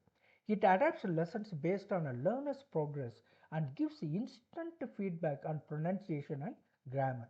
ஒரு மொழி கற்றல் ஐடிஎஸ் என்பது கற்றவருடைய முன்னேற்றத்தை பொறுத்து பாடங்களை மாற்றிக்கொள்கிறது, உடனடி உச்சரிப்பு மற்றும் இலக்கண கருத்துக்களை வழங்குகிறது. இதை நீங்கள் புரிந்து கொள்ள வேண்டும். அதாவது தனிப்பட்ட முறையில் இது செய்கிறது ஒவ்வொருவருக்கும். அப்படி வந்திருக்கிறது இன்றைய டெக்னாலஜி. அட்வான்டேஜ், இதனுடைய அட்வான்டேஜ் என்ன அப்படின்னா, பர்சனலைஸ்டு லேர்னிங், தனிப்பட்ட கற்றல், ஹை ரிட்டன்ஷன் த்ரூ ரீஇன்ஃபோர்ஸ்மெண்ட், அதாவது ரீஇன்ஃபோர்ஸ்மெண்ட் வலுவூட்டம் மூலமாக நீண்ட நாள் மனதிலே வைத்துக்கொள்ள முடியும். High retention. Reduced teacher dependency, ஆசிரியர் சார்பு குறைவு. இது போன்ற அதாவது இந்த ஆன்லைன் ஃபெசிலிட்டிஸ்லாம் இருந்தாக்க ஆசிரியர் இல்லாமலே கூட கற்றுக்கொள்ள முடியும். நல்ல விவரம் தெரிந்த ஒரு மாணவர் ஆசிரியருடைய உதவி இல்லாமல் கூட பலவற்றை அவர் மிக கற்று புலமை பெற்றுக்கொள்ள கூட முடியும். இந்த லாங்குவேஜ் லேர்னிங்லாம் நிறைய மாணவர்கள் அப்படி தான் செய்கிறார்கள். இந்த ஐஏஎஸ் ஐபிஎஸ் எல்லாம் போக வேண்டிய நினைக்கின்ற மாணவர்கள் தனியாகவே இப்படி படித்துக் கொள்கிறார்கள் இந்த ஆன்லைன் ஃபெசிலிட்டியை வைத்து. அடுத்து லிமிட்டேஷன்ஸாக என்ன சொல்லலாம்? Limited creativity. ஏன்னா அங்கே இருக்கிறத தான் நம்ம செய்ய முடியும், அதுக்குள்ளே என்னென்ன இருக்கோ அதை மட்டும்தான் நம்ம கற்றுக்க முடியும். அந்த வேளையில் படைப்புத்திறன் கம்மியாக இருக்கும். அதாவது மாணவர் ஒன்றும் படைக்க தேவையில்லை, எல்லாமே அங்கே இருக்கும். அப்போ லிமிட்டட் கிரியேட்டிவிட்டி, படைப்பாற்றல் குறைவு. ஓவர் ஸ்ட்ரக்சர்டு லேர்னிங், மிகுந்த கட்டுப்படுத்தப்பட்ட கற்றலாகும். Over structured learning. No suitable for complex problem, சிக்கலான சிந்தனைக்கு பொருத்தம் இல்லாத இருக்குது. ஏன்னா சிக்கலான சிந்தனைன்னு சொல்லும்போது நம்மளாக யோசித்து எதையும் செய்ய வேண்டியதில்லை, எதை கொடுத்தாலும் அதுவே கொடுத்துருது. அப்படின்னா நம்மளுடைய தனிப்பட்ட ஆற்றல் குறைவானதாக இருக்கும் அப்படிங்கிற ஒரு லிமிட்டேஷன், குறையாக சொல்லப்படுகிறது. அதனால் there is no chance for creativity. அப்படி முழுமையாக சொல்ல முடியாது, லிமிட்டட் கிரியேட்டிவிட்டி, படைப்பாற்றல் குறைவாக இருக்கிறது என்ற ஒரு குறை இருக்கிறது. Programmed learning represents a foundational instructional technology model that integrates the behaviorist principles with a systematic content delivery, forming the basis for modern digital education systems. திட்டமிட்ட கற்றல் என்பது நடத்தவியல் கோட்பாடுகளையும் ஒழுங்கமைக்கப்பட்ட கற்பித்தலை இணைக்கும் அடிப்படை கல்வி தொழில்நுட்ப முறை. இது இன்றைய டிஜிட்டல் கல்வி அமைப்புகளுடைய அடித்தளமாக இருக்கிறது இந்த ப்ரோக்ராம்டு லேர்னிங், திட்டமிட்ட கற்றல். இப்போ அடுத்து ரொம்ப முக்கியமான பகுதிக்கு செல்கிறோம். இது வரைக்கும் கொஞ்சம் கஷ்டமாக இருந்துச்சு, ஏன்னா டெக்னாலஜி எல்லாமே புதுசு, இல்லை எனக்கும் புதுசு உங்களுக்கும் புதுசு. Classroom management. Classroom management refers to the systematic orchestration of physical space, instructional processes, learner behavior, and socio-emotional climate to optimize the cognitive engagement and learning outcomes. வகுப்பறை மேலாண்மை என்பது கற்றல் திறனை அதிகரிக்க உடலியல் சூழல், அதாவது ஃபிசிக்கல் என்வாயர்மெண்ட், கற்பித்தல் நடைமுறை, மாணவர் நடத்தை மற்றும் உணர்ச்சி சூழலை திட்டமிட்டு ஒழுங்குபடுத்தும் செயல்முறை தான் கிளாஸ் ரூம் மேனேஜ். இவ்வளோ விஷயங்கள் இருக்குது வகுப்பறை மேலாண்மையில், இவ்வளோ விஷயங்கள் இருக்குது. Psychological framing of classroom management. இந்த கிளாஸ் ரூம் மேனேஜ்மெண்ட்டுடைய சைக்கலாஜிக்கல் ஃப்ரேமிங் என்ன? உலகியல் சார்ந்த கருத்துக்கள் என்ன? Rooted in behaviourism, control of behaviour. Cognitive psychology, attention memory அப்படிங்கிறதெல்லாம் அந்த வகுப்பறை மேனேஜ்மெண்ட்டில் வருது. Socio cultural theory, interaction driven learning, அதாவது சமூக பண்பாட்டு கோட்பாடு, ஊடாடல் வழி கற்றல், ஒருவர் மற்றவரோடு பேசி கற்றல், பரஸ்பர பகிர்வின் வழியாக கற்றல், அதான் சோஷியல் கல்ச்சரல் தியரி. இந்த 3 விஷயங்கள் சைக்கலாஜிக்கல் விஷயங்கள் இந்த கிளாஸ் ரூம் மேனேஜ்மெண்ட்டில் இருக்குது. ரூட்டட் இன் பிஹேவியரிசம், உளவியல் சார் கட்டமைத்தல் என்னென்ன இருக்குது? நடத்தையியல், நடத்தையை கட்டுப்படுத்துதல், அறிதல் சால் உளவியல், கவனம், நினைவாற்றல், இது போன்ற விஷயங்கள் இருக்குன்னா.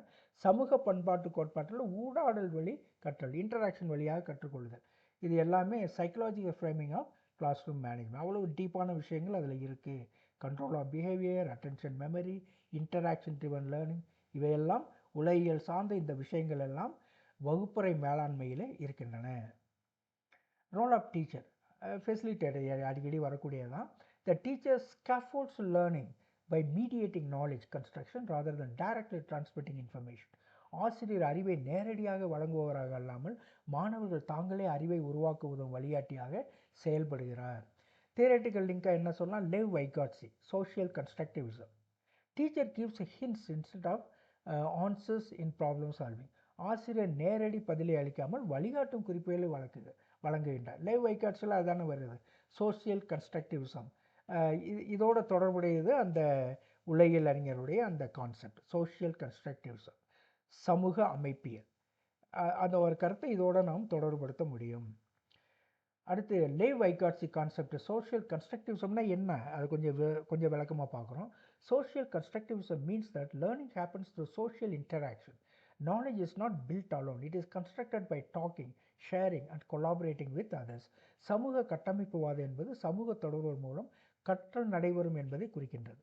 அறிவு தனியாக உருவாகாது, மற்றவர்களோட பேசுதல், பகிர்வு, கூட்டாக செயல்படுதல் மூலம் தான் உருவாகிறது என்று சொல்லுவதுதான் இந்த சோஷியல் கன்ஸ்ட்ரக்டிவிசம், சமூக கட்டமைப்புவாதம். இந்த லெவ் வைகாட்சி சொல்லக்கூடிய கருத்து அதுதான். அடுத்த முக்கிய கூறுகள் என்ன? சோஷியல் இன்டராக்ஷன், சமூக தொடர்பு. Learning improves when students interact with teachers or peers. ஆசிரியர் அல்லது நண்பர்களுடன் தொடர்பு கொண்டால் கற்றல் மேம்படும். A student learns better by discussing a maths problem with classmates. ஒரு மாணவன் கணித பிரச்சனை நண்பர்களுடன் விவாதிக்கும் போது நல்ல புரிதல் பெற்றுக்கொள்கிறான். அடுத்து மோர் நாலேஜபிள், அதை ஏற்கனவே நம்ம பார்த்துருக்கோம். லெவ் வைகாட்ஸினுடைய அந்த சோஷியல் கன்ஸ்ட்ரக்டிவ் தியரி பற்றி ஏற்கனவே பார்த்துருக்கோம். திரும்பவும் ஓரளவுக்கு ரெப்படிஷன் பண்ணுறோம், ஆனால் இதோட தொடர்புடைய கருத்துக்கள், ஆகவே அதை பற்றி படிக்கின்றோம். அதிக அறிவு கொண்டவர் தான் மோர் நாலேஜபிள் அதர், MKO என்று சொல்கிறோம். Someone who has more knowledge, teacher, parent or skilled peer helps the learner. ஆசிரியர், பெற்றோர் அல்லது திறமை வாய்ந்த நண்பர் போன்றவர்கள் மாணவரை வழிநடத்துகிறார்கள். A teacher guides a child in solving a puzzle step by step. ஒரு ஆசிரியர் ஒரு குழந்தைக்கு புதிரை படிப்படியாக தீர்க்க உதவுகிறார். ஜோன் ஆஃப் ப்ராக்சிமல் டெவலப்மெண்ட் ஏற்கனவே படித்தது, ஆனால் அந்த படத்தின் வழியாக பார்க்கலாம். முதல்ல அவுட் ஆஃப் ரீச், ஒன்றுமே தெரியாமல் இருக்குது பையனுக்கு. லேர்ன்ஸ் த்ரூ ஸ்கேஃபோல்டிங், ஆசிரியர் அந்த கான்செப்டை சொல்லிக் கொடுக்குறாரு. அவன் முழுமையாக படித்து கொள்வது வரைக்கும் அவன் கூடவே இருந்து எல்லா விஷயங்களையும் சொல்லிக் கொடுக்குறாரு. கரண்ட் அண்டர்ஸ்டாண்டிங், இப்போ அவன் தனியாக அந்த விஷயத்தை, இப்போ ஒரு கணிதத்தினுடைய ஒரு குறிப்பிட்ட கான்செப்ட்னு வைங்க. அந்த கான்செப்டை முதல்ல அவனுக்கு ஒன்றுமே தெரியாது, அப்புறம் டீச்சர் ஆதரிக்கிறார் அவனை. அதாவது அவனுக்கு கொஞ்சம் கொஞ்சமாக உதாரணங்கள் வழியாக அப்படியே சொல்லி கொடுத்து அவன் கூடவே ஒரு குறிப்பிட்ட நேரத்தில் அவன் முழுமையாக கற்றுக் கொடுக்குறான். Current understanding, he can work unassisted. இப்போ ஆசிரியருடைய உதவி இல்லாமல் அவனால் செய்ய முடியும். அப்போ தன்னுடைய ஆதரவை விளக்கிக் கொள்கிறார். இதுதான் இந்த ஜோன் ஆஃப் ப்ராக்சிமல் டெவலப்மெண்ட். அதாவது the gap between what a learner can do alone and what they can do with help.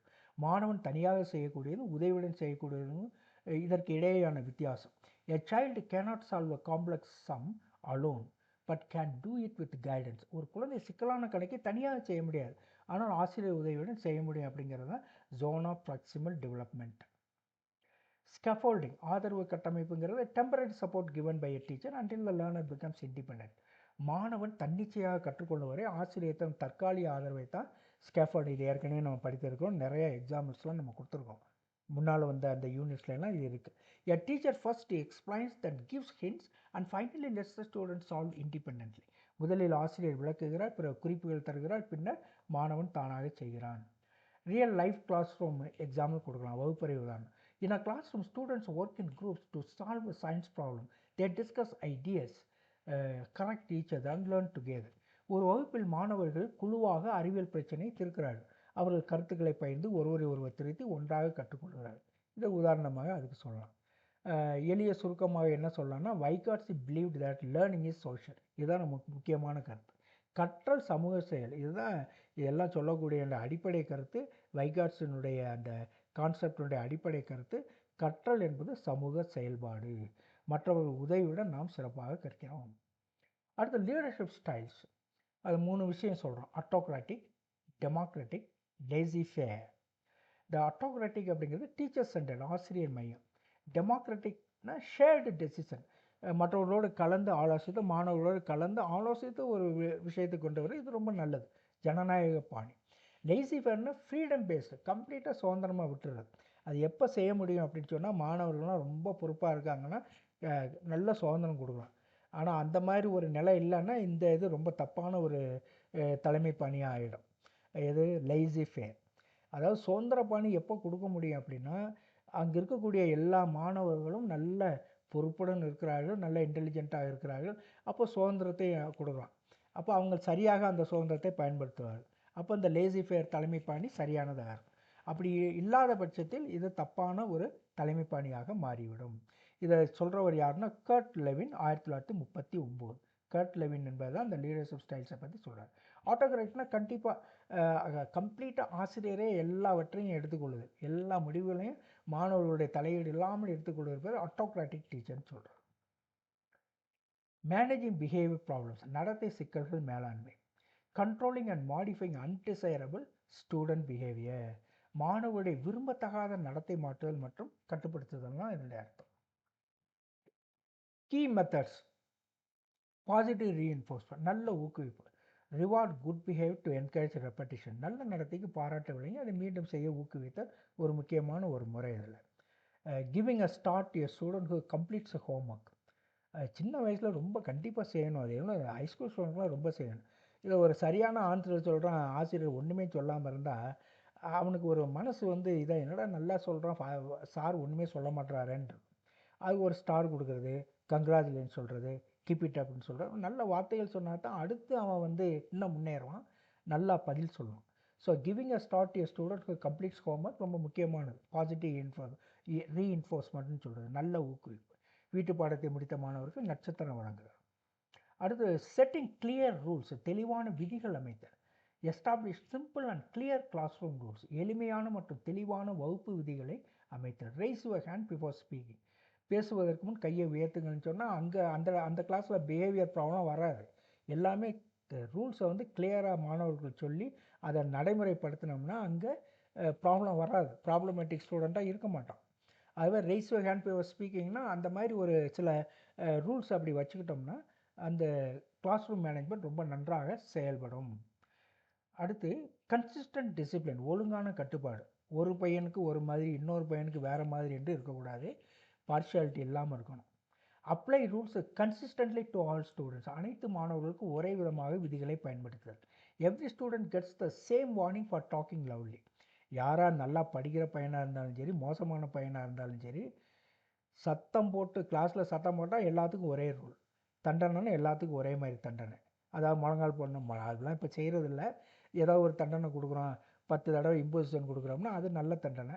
அந்த மாதிரி செய்கிறது கூட எல்லாத்துக்கும் ஒரே மாதிரியான ரூல் வச்சு தான் நம்ம கொடுக்கணும்.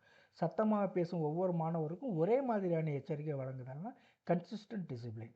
அண்டர்ஸ்டாண்டிங் காசஸ், காரணங்களை புரிந்து கொள்ளுதல். Identify why a student behaves poorly, மாணவர் ஏன் தவறாக நடக்கிறார் என்பதை கண்டறிதல். A student may be disruptive due to stress at home, வீட்டில் பிரச்சனை இருப்பதால் மாணவர் சீர்குலைவு காட்டலாம். கவுன்சிலிங் அண்ட் கைடன்ஸ், இது முக்கியமான சில கருத்துக்கள் இருக்கின்றன. Counselling and guidance is psychological and educational process where a trained person help students understand themselves, solve problems and make better decisions. ஆலோசனை மற்றும் வழிகாட்டுதல் என்பது ஒரு உளவியல் மற்றும் கல்வி செயல்முறை. இதில் பயிற்சி பெற்ற நிபுணர் மாணவர்கள் தங்களை புரிந்து கொள்ள செய்கிறார், அதாவது அவர்களை புரிந்து கொள்ள ஒரு நிபுணர் உதவி செய்கிறார். It is not just talking. இந்த ஆலோசனை என்பது வெறுமனை பேசுவது அல்ல. It involves structured communication, emotional support, behaviour modification and decision making assistance. இது வெறும் பேச்சு அல்ல, இது திட்டமிட்ட உரையாடல், உணர்ச்சி ஆதரவு, நடத்தை மாற்றம் மற்றும் முடிவு எடுக்க உதவி செய்தல் எல்லாவற்றையும் உள்ளடக்கியது தான் இந்த கவுன்சிலிங் என்பது. கோர் அப்ஜெக்ட் இதனுடைய நோக்கங்கள் என்ன? டு இம்ப்ரூவ் எமோஷனல் வெல்பீயிங், உணர்ச்சி நலனை மேம்படுத்துதல். Help students solve personal academic problem, தனிப்பட்ட மற்றும் கல்வி பிரச்சனைகளை தீர்க்க உதவுதல். பில்ட் செல்ஃப் கான்ஃபிடென்ஸ், தன்னம்பிக்கையை வளர்த்தல். ப்ரொமோட்டிங் பாசிட்டிவ் பிஹேவியர், நல்ல நடத்தையை வளர்த்தல். எஜுகேஷனல் கவுன்சிலிங் கல்விக்கான ஆலோசனை. It helps with studies, learning difficulties, படிப்பு மற்றும் கற்றல் சிரமங்களுக்கு உதவக்கூடியது educational counselling. Vocational counselling it guides career choices. 12ஆம் வகுப்பில் என்ன செய்கிறது அடுத்து அப்படின்னு தெரியாமல் இருப்பாங்க, அவங்களுக்கு ஒகேஷனல் கவுன்சிலிங் கொடுப்பது. கைட்ஸ் கெரியர் சாய்ஸஸ், தொழில் தேர்வில் வழிகாட்டுதல். எந்த வேலைக்கு போனால் உன்னுடைய நிலைக்கு நீ இந்த வேலைக்கு போனால் நல்லது, நீ நல்லா மிளிர்வாய் அப்படின்னு சொல்லக்கூடிய அந்த ஒகேஷனல் கவுன்சிலிங். அடுத்து personal counselling deals with emotional and behavioural problems, உணர்ச்சி மற்றும் நடத்தை பிரச்சனைகளுக்கான ஆலோசனை வழங்குதல். கடைசியாக பிஹேவியரல் கவுன்சிலிங் நடத்தை சம்மந்தப்பட்ட விஷயங்களுக்கு கவுன்சிலிங் கொடுத்தார்.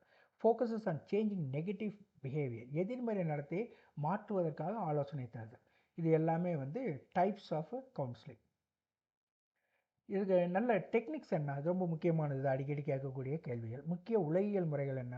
கவுன்சிலிங் செய்கிறதுக்கு முக்கிய உலகியல் முறைகள். ஆக்டிவ் லிசனிங், செயலில் கேட்பது, அதாவது முழுமையாக எதையும் விட்டுறாமல் மாணவர் என்ன சொல்கிறார் என்பது முழுமையாக கேட்டார்.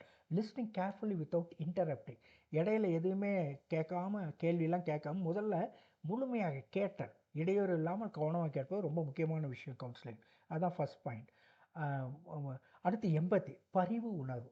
உன் கண்ணில் நீர் வடிந்தால் என் கண்ணில் உதிரம் கொட்டுது அப்படின்னு சொல்கிறோம் இல்லைங்களா, அது மாதிரி பரிவு உணர்வு. மற்றவருடைய பார்வையில் நம்மை பார்த்தல், மற்றவர் உணர்கின்ற போது நாம் உணர்தல், அது பரிவு உணர்வு, எம்பத்தி. அண்டர்ஸ்டாண்டிங் ஸ்டூடெண்ட் ஃபீலிங்ஸ், மாணவரின் உணர்ச்சிகளை புரிதல், காக்னிட்டிவ் பிஹேவியரல் அப்ரோச். அது changing negative thoughts, positive behaviour. அதுக்கெல்லாம் நிறைய மெத்தட் சைக்காலஜியில் இருக்குது, அதுவும் சில சமயத்தில் கேட்பார்கள். அது என்ன என்று 1-2 நாம் பார்ப்போம். காக்னிட்டிவ் பிஹேவியர் சொன்னால் சிந்தனையை மாற்றுதல், அதாவது எப்போவுமே தப்பாகவே நினைக்கிறது, அதை பாசிட்டிவாக எப்படி மாற்றுறதுக்கு சில உலகியல் முறைகள் இருக்கின்றன. எதிர்மறை சிந்தனையை மாற்றி நல்ல நடத்தைக்கு வழிவகை செய்தல். ரீஇன்ஃபோர்ஸ்மெண்ட், உறுதிப்படுத்துதல், ரிவார்டிங் குட் பிஹேவியர். நல்ல நடத்தை இருந்தால் அதை வலியுறுத்த வேண்டும், அதுக்கு பரிசு தரணும், உறுதிப்படுத்த வேண்டும். நம்மளுடைய அந்த பரிசளிப்பின் வழியாக, பாராட்டு வழங்குதல் வழியாக. இதெல்லாம் கீ டெக்னிக்ஸ். கவுன்சிலிங் ப்ராசஸ், இந்த ப்ராசஸில் என்ன முக்கியமான 4-5 ஸ்டெப்ஸ் இருக்குது அப்படின்னா, ஐடென்டிஃபை த ப்ராப்ளம், பிரச்சனையை கண்டறிதல். Build trust with the students, மாணவருடன் நம்பிக்கையை உருவாக்குதல். எக்ஸ்ப்ளோர் ஃபீலிங்ஸ் ஆர் காசஸ், காரணங்கள் மற்றும் உணர்வுகளை ஆராய்தல். சஜஸ்ட் சொல்யூஷன்ஸ், தீர்வுகளை முன்மொழிதல். ஃபாலோ, தொடர்ந்து கண்காணித்தல். நல்லா பாருங்கள், பிரச்சனையை கண்டறிதல், மாணவருடன் நம்பிக்கையை உருவாக்குதல், building trust. Third, suggesting solutions, அதான் காரணங்கள் மற்றும் உணர்வுகளை ஆராய்தல். கடைசியில் தீர்வுகளை முன்மொழிதல். ஃபாலோ, தொடர்ந்து கண்காணித்தல். So identify the problem, build trust with the student, explore feelings and causes, suggest solutions and follow. 1, 2, 3, 4 மொத்தம் 5 ஸ்டெப்பு இருக்குது. இதை ஒரு தடவை பார்த்துக்கொள்ளுங்கள். உங்களுக்கு இந்த பிபிடி வரைகின்ற பொழுது மீண்டும் ஒரு முறை நன்றாக பார்த்துக்கொள்ளுங்கள். டீச்சர், உதாரணத்துக்கு என்ன சொல்லலாம், teacher talks privately with the student about poor behaviour and helps them improve. ஆசிரியர் மாணவருடன் தனியாக பேசிக்கொண்டு அவரது தவறான நடத்தை பற்றி ஆலோசனை வழங்கி அதை மேம்படுத்த உதவுகின்றார். கவுன்சிலிங் இன்டெகிரேட்ஸ் பிரின்சிபிள்ஸ் ஃப்ரம், என்னென்ன சைக்கலாஜிக்கல் பேக்ரவுண்ட் இதுக்கு இருக்குது, சைக்கலாஜிக்கல் தியரிஸ்லாம் இதில் இருக்குது. கவுன்சிலிங் டெவலப்மெண்டல் சைக்காலஜி இருக்குது, பிஹேவியரல் சைக்காலஜி இதில் இருக்குது, காக்னிட்டிவ் சைக்காலஜி, 3 விஷயங்கள் இதில் இருக்குது. It often uses structured models like CBT, Cognitive Behavioral Therapy, அப்புறம் person centred therapy, Carl Rogers. இது என்ன என்று பார்ப்போம். ஆகவே ஆலோசனை கீழ்கண்ட உளவியல் கோட்பாடுகள் இணைக்கிறது. வளர்ச்சி உளவியல், நடத்தை உளவியல், அறிவாற்றல் உளவியல். இதில் பயன்படுத்தக்கூடிய முறைகள் சிபிடி, சிந்தனை நடத்தை சிகிச்சைன்னு சொல்கிறது. அப்புறம் person centred therapy, Carl Rogers முறை என்று சொல்லுவோம். என்ன டிஃப்ரென்ஸ் இந்த கைடன்ஸுக்கும் கவுன்சிலுக்கு? ரொம்ப முக்கியம், அடிக்கடி கேட்கக்கூடிய கேள்வி இது. கைடன்ஸுங்கிறது கிவிங் டைரக்ஷன், எல்லாத்தையும் மொத்தமாக உட்கார வைத்து எல்லாருக்கும் ஒரு டைரக்ஷன், ஒரு திசையை கொடுத்தா, அதாவது இப்படி படிக்க வேண்டும், இப்படி மெமரி பவரை கூட்ட வேண்டும்லாம் சொன்னோம்னா அது கைடன்ஸ். கவுன்சிலிங்கிறது தனிப்பட்ட ஒரு மாணவனுக்கு ஏற்படக்கூடிய பிரச்சனைக்கு தீர்வை அவனாகவே கண்டுபிடிக்க செய்யுது.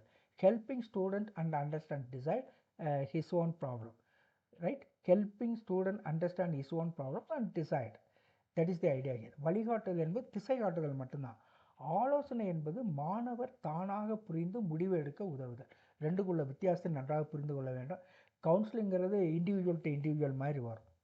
ஏன்னா அவனுக்கு ஒவ்வொருவருக்கும் தனிப்பட்ட பிரச்சனை இருக்கும் இல்லையா? அதனால அந்த உளவியல் ஆலோசனையாளர் தனிப்பட்ட முறையில் அவனோட பேசி அவனுடைய பிரச்சனைக்கு இவர் தீர்வு காண மாட்டார், அவனையே தீர்வு காண செய்வது தான் அந்த கவுன்சிலிங்.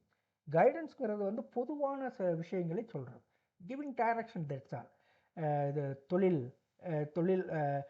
எந்தெந்த தொழிலை எப்படி எடுப்பது அதுக்கான ஒரு டைரக்ஷன் கொடுக்குறது, அல்லது கல்வியில் மெமரி பவர் எப்படி அதை அதிகரிப்பது அப்படிங்கிறதுக்கு ஒரு டைரக்ஷன் கொடுக்குறது, அது guidance.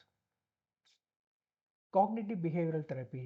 CBT focuses on how thoughts, feelings and behaviors are interconnected. CBT என்பது நம்முடைய சிந்தனை, உணர்வு, நடத்தை இவை ஒன்றோடொன்று தொடர்புடைய என்பதை கவனிக்கிறது. இந்த சிபிடிங்கிறது ஒரு முக்கியமான ஒரு தெரப்பி. இதெல்லாம் 15 நாள் 30 நாள்லாம் நடக்கும். நான் இதில் கலந்துருக்கேன். ஒரு 2 வார கோர்ஸில் நான் கலந்துருக்கேன். அதாவது நம்முடைய தவறான அந்த சிந்தனைகளை நீக்கிறது. இப்போ உதாரணமாக நம்ம ஒருத்தர் என்ன இப்படி பண்ணுறாரு, அப்படி பண்ணுறாங்க, இவங்க என்ன இப்படி பண்ணுறாங்க, இப்படி பண்ணுறான்னு ஒருத்தர் சொல்லிட்டு அழுகிறான்னு வைங்க. அவர் ஒரு கேள்வி கேட்பார் ஆலோசனையாளர். இது வரைக்கும் நீங்கள் சொன்னீங்க, உங்கள் ப்ராப்ளம் என்ன?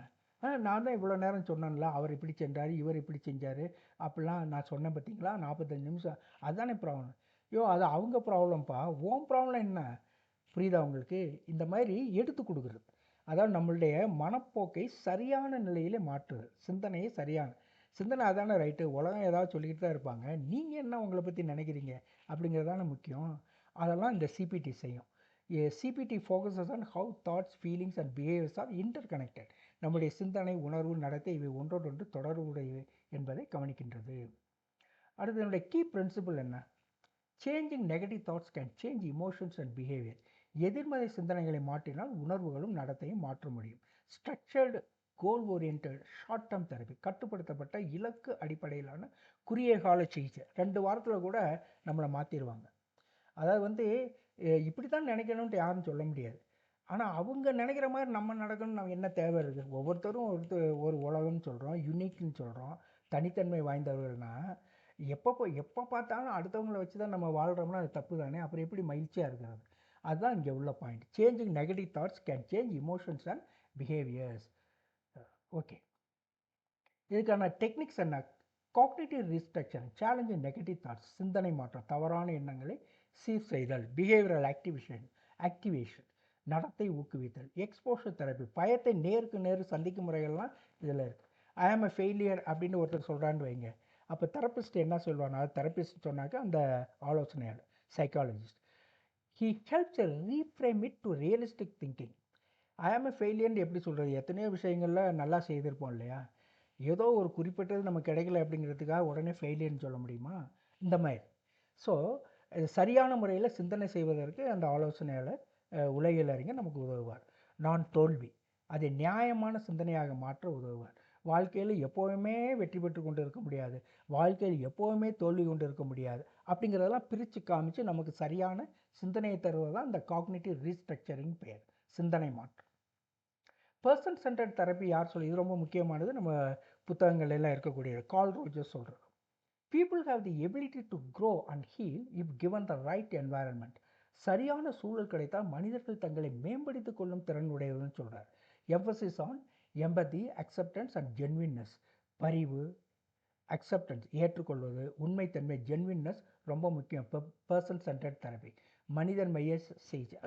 தனி மனிதன் ஆலோசனை கொடுப்பவர், பிரச்சனையோடு வருபவர், இண்டிவிஜுவல், இப்படி 2 பேருக்கு இருக்கக்கூடிய ஒரு விஷயந்தான் இந்த பர்சன் சென்டர்ட் தெரப்பின்னு சொல்கிறார்.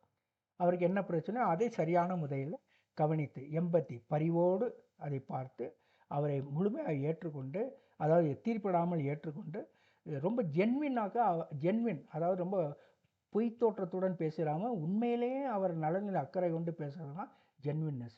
இப்படி இருக்கிறதுக்கு பேர் தான் பர்சன் சென்டர்ட் தெரப்பின்னு சொல்கிறோம். இதனுடைய ஸ்ட்ரக்சர் எப்படி இருக்கும்? Non directive, client leads the session. வழிகாட்டாத முறை. நோயாளி தான் உரையாடலை வழிநடத்துவார். நான் டைரக்ட் முறை தான். இவர் சொல்கிறது வந்து இந்த கார்ல் ரோஜர்ஸ் சொல்கிறது நான் டைரக்ட். டைரக்டிவ்னா நான் டைரக்ட் அப்படின்னு சொன்னால் இவர் வழிகாட்ட மாட்டார். இவர் வந்து பிரச்சனைக்கு தீர்வுக்கு அங்கங்கே அப்படியே எடுத்து கொடுப்பார்.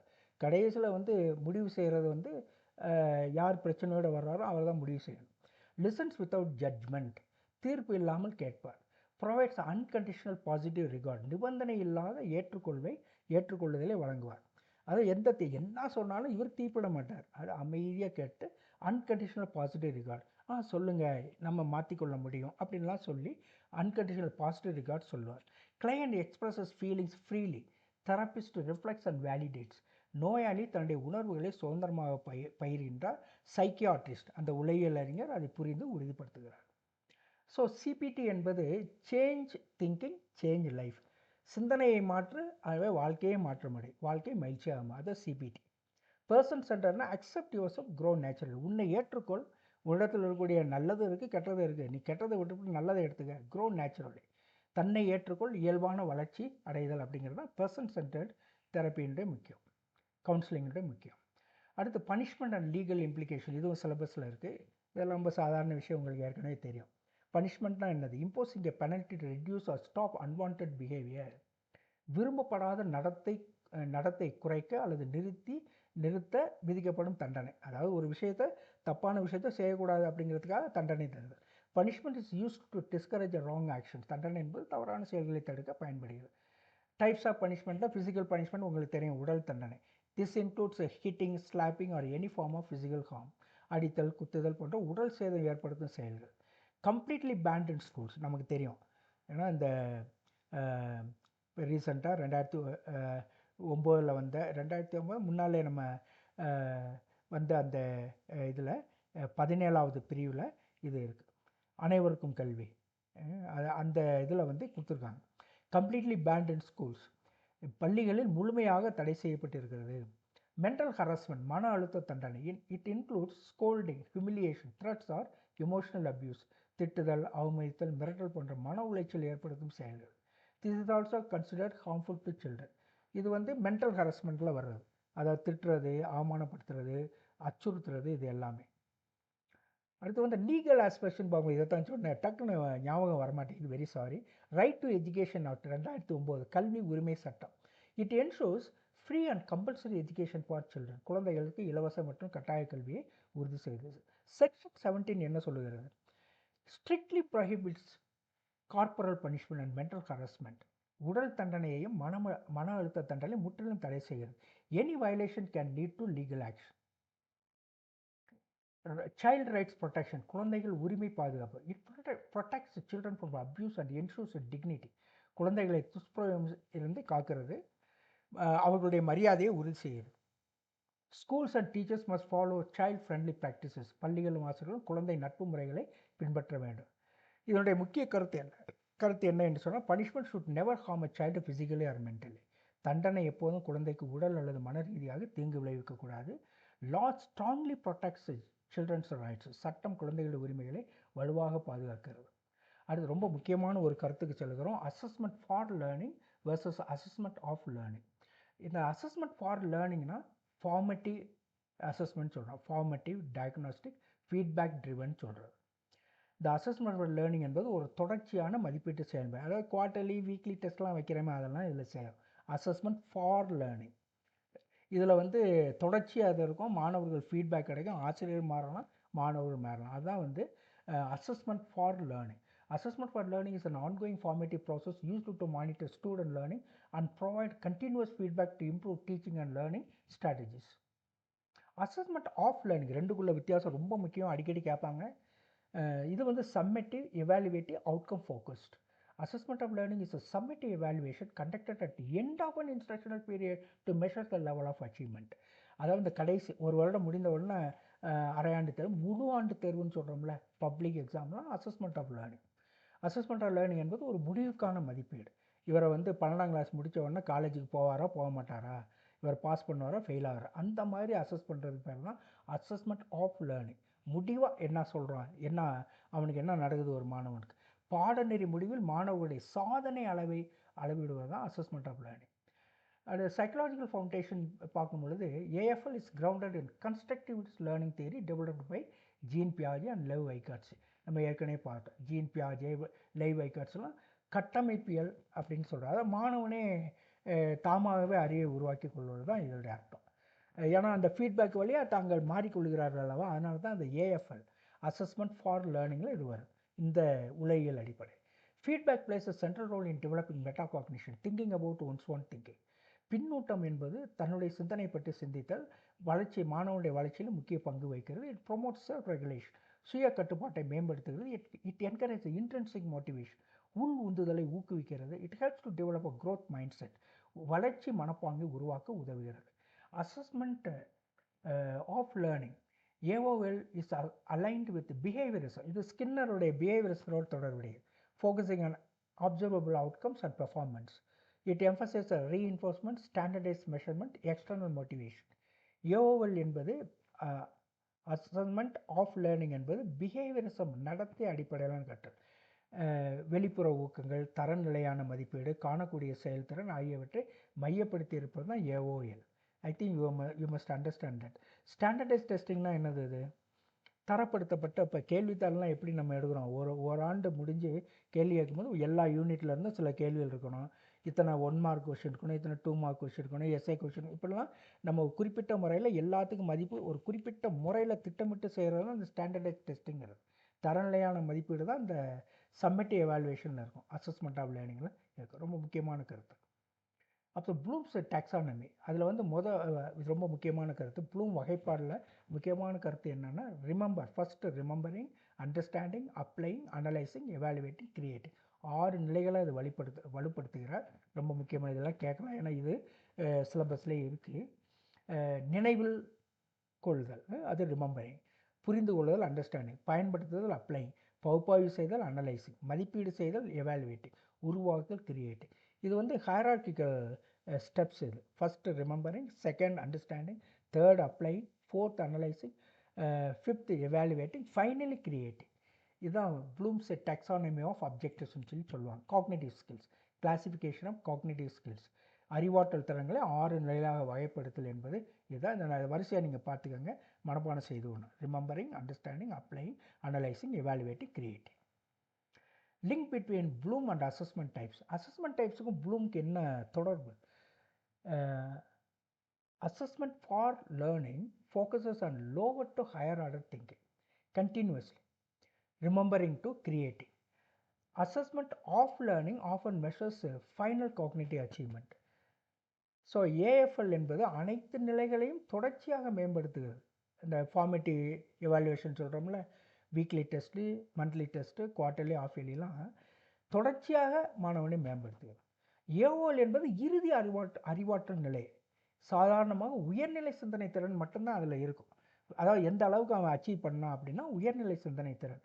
உயர்நிலை சிந்தனை திறன் இந்த ப்ளூம்ஸ் வகைப்பாட்டில் எது இருக்கும் அப்படின்னா, memory, understanding, lower skills, analysis, synthesis, problem solving, creativity, அதெல்லாம் வந்து உயர்நிலை சிந்தனை திறன். இதான் ரெண்டுக்குள்ள வித்தியாசம், இதை நன்றாக பார்த்து கொள்ள வேண்டும்.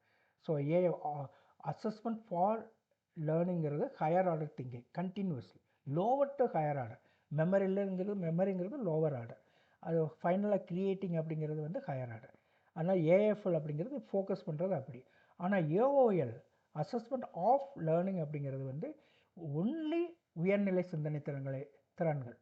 அதாவது it will emphasise only higher order outcomes. அது என்னது?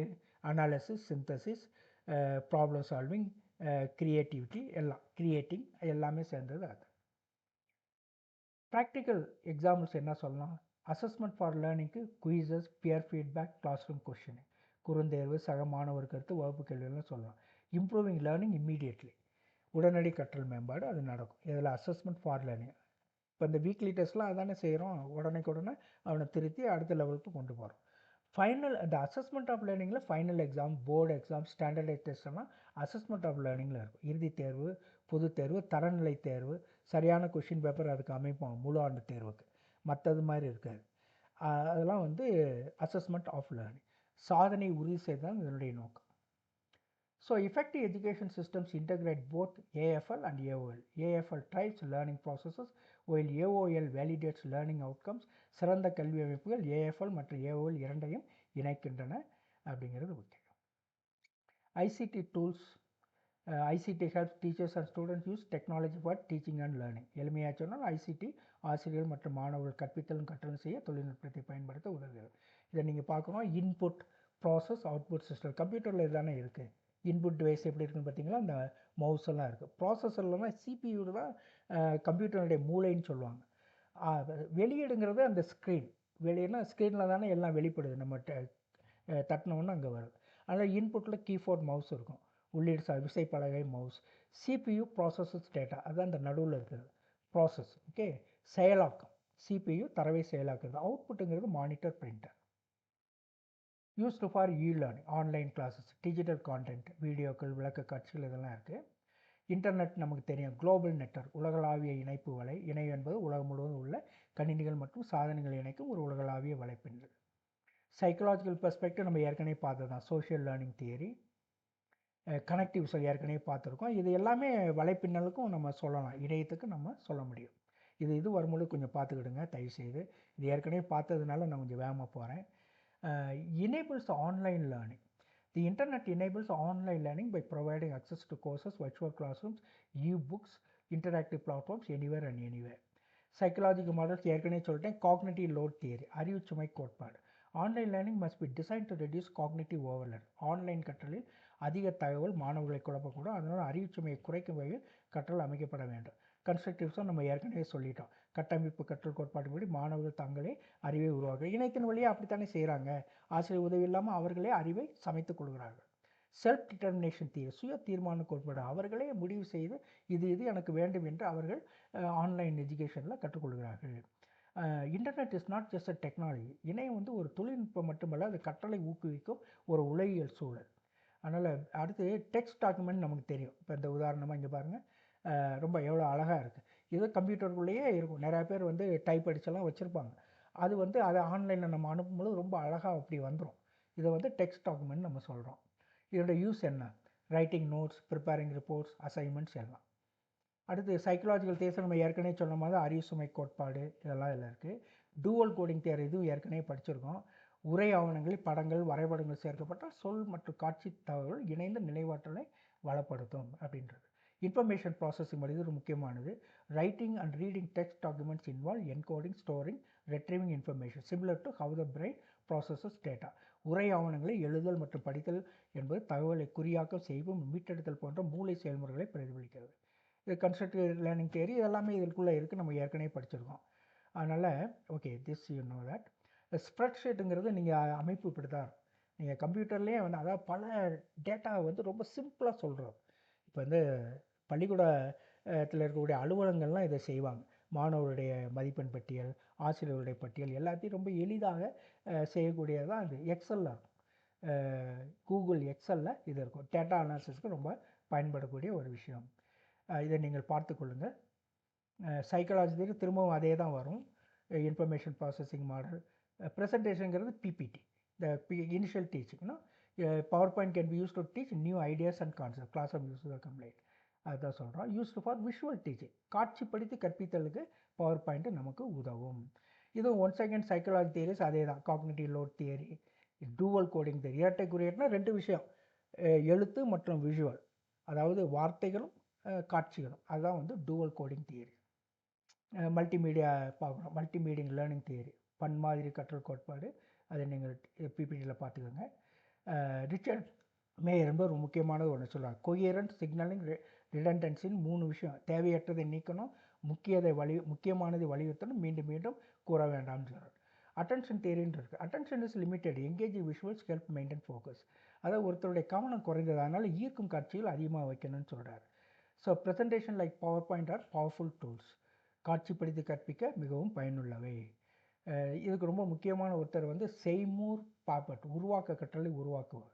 இந்த ஜீன் பியாஜே அதை சொல்கிறாரு. ஆனால் அதை விட மேம்பட்ட ஒரு விஷயத்தை இந்த செய்மூர் பாப்பட்டு சொல்கிறாரு. This theory is based on the ideas of Jean Piaget's constructives கோட்பாடு. ஜீன் பியாஜே அவருடைய கட்டமைப்பு கோட்பாடு கருத்துக்களை பயன்படுகிறது. இதனுடைய இது ஏற்கனவே சொன்ன அதே விஷயங்கள் தான் கீ பிரின்சிபலாக இருக்கும். இதை நீங்கள் வாசித்து கொள்ள முடியும். Classroom application, students can create projects such as models, drawings or computer programs.